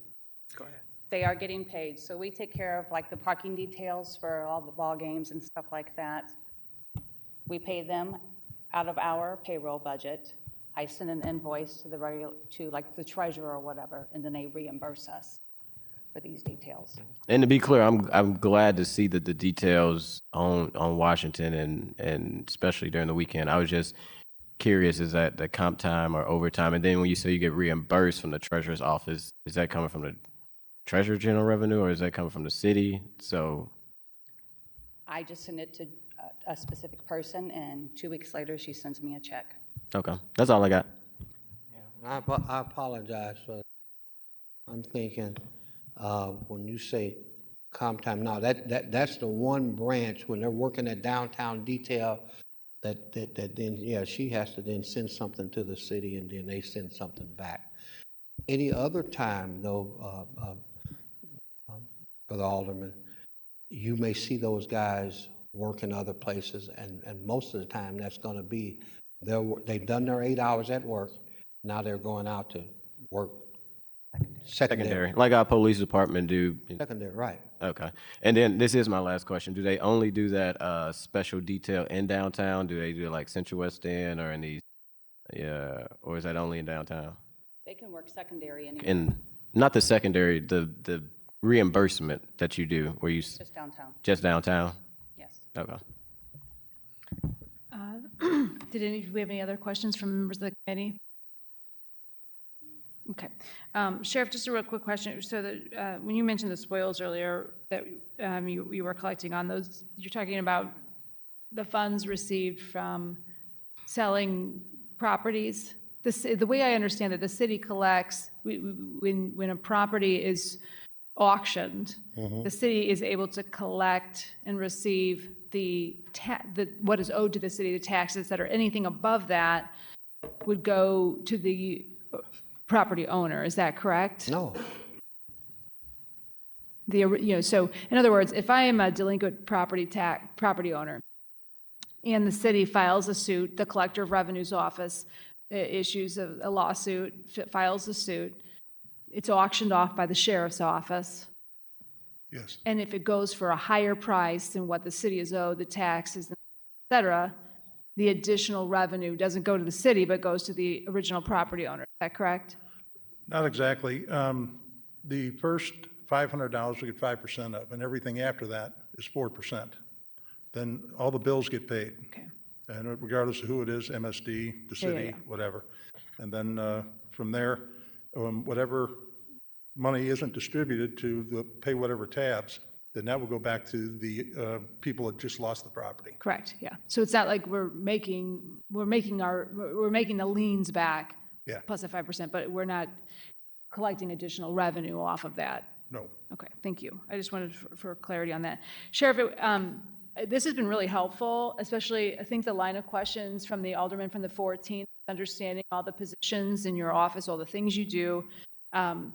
One of the things that struck me when looking at your personnel schedule, I do see, the 100 and, where did it go here? 139 sheriff, senior deputies, and I look at, I've got two majors, one sheriff, one attorney, 5 captains, blah, blah, blah. There are no administrative roles or positions within your pay schedule. So it's really hard for us to look at that and understand all the roles that you have. I do think it would be helpful. I know that you're your own personnel department, but from an administrative perspective, just understanding who's a sheriff and who's not. The police department, for example, doesn't classify somebody who's working behind a desk in a clerical position as a police officer. They're classified, paid, and identified as a clerical position. So it would be really, really helpful if the sheriff's office did that as well, because it's very easy to say, well, they've got 139 sheriffs, but if 23 of them are doing clerical work, then that would be much more helpful for us to understand where your needs are. And it's easy for courts maybe to say, well, they've got 139 sheriffs, when some of those folks aren't doing those roles as well. I mean, these other, how many folks are working in, process serving, how many are doing the hospital detail, all these other pieces are extremely helpful to kind of understand. I would encourage you next year during the budget process to kind of outline that. Many departments kind of come with, here's how our department works. Here are the 18 folks in the hospital section, et cetera, so that we can better understand and appreciate all the different functions that the sheriff's office plays. And Captain Hogan, you're outlining those invoices that we send to parking division, et cetera, understanding where some of the revenue is coming into the office and some of the other function that you do, again, would be very, very, very helpful. Sheriff, we're going to follow up with you on a couple things. That policy on staffing those courtrooms, we do want to make sure that if there's an ask of the sheriff's department that is simply unachievable based on authorized staffing levels, that's addressed. And number two, you're going to follow up with some of the training costs so that we can understand what the details of those are, to better understand, what we may or may not be able to be advocating for from the budget committee. With that, I want to thank you again for being here. It looks like you have a large number of sheriffs here. Thank you all for being here. Hopefully, you all are on comp time and not getting paid. And With that, seeing no additional questions from my committee, I believe that was the last of our presentations for the day. Madam Clerk, is that correct? Okay, Yeah, well, thank you. That's I wanna- correct. thank you. Want to say thank you. Thank you, And sheriffs, for being here. Sheriff Thank you for Department working. is open. Anytime you guys want to come over, just come on over. Okay, and we thank can you. go through all that. We just have one little item of business to take care of, and that would be excused absences. Point. We do, yeah, but we don't have any minutes to approve. But I was contacted by Alderman Oldenburg and asked for excused absence today, so I'll grant that. And So with that- noted. Say that again, Madam Clerk? So noted.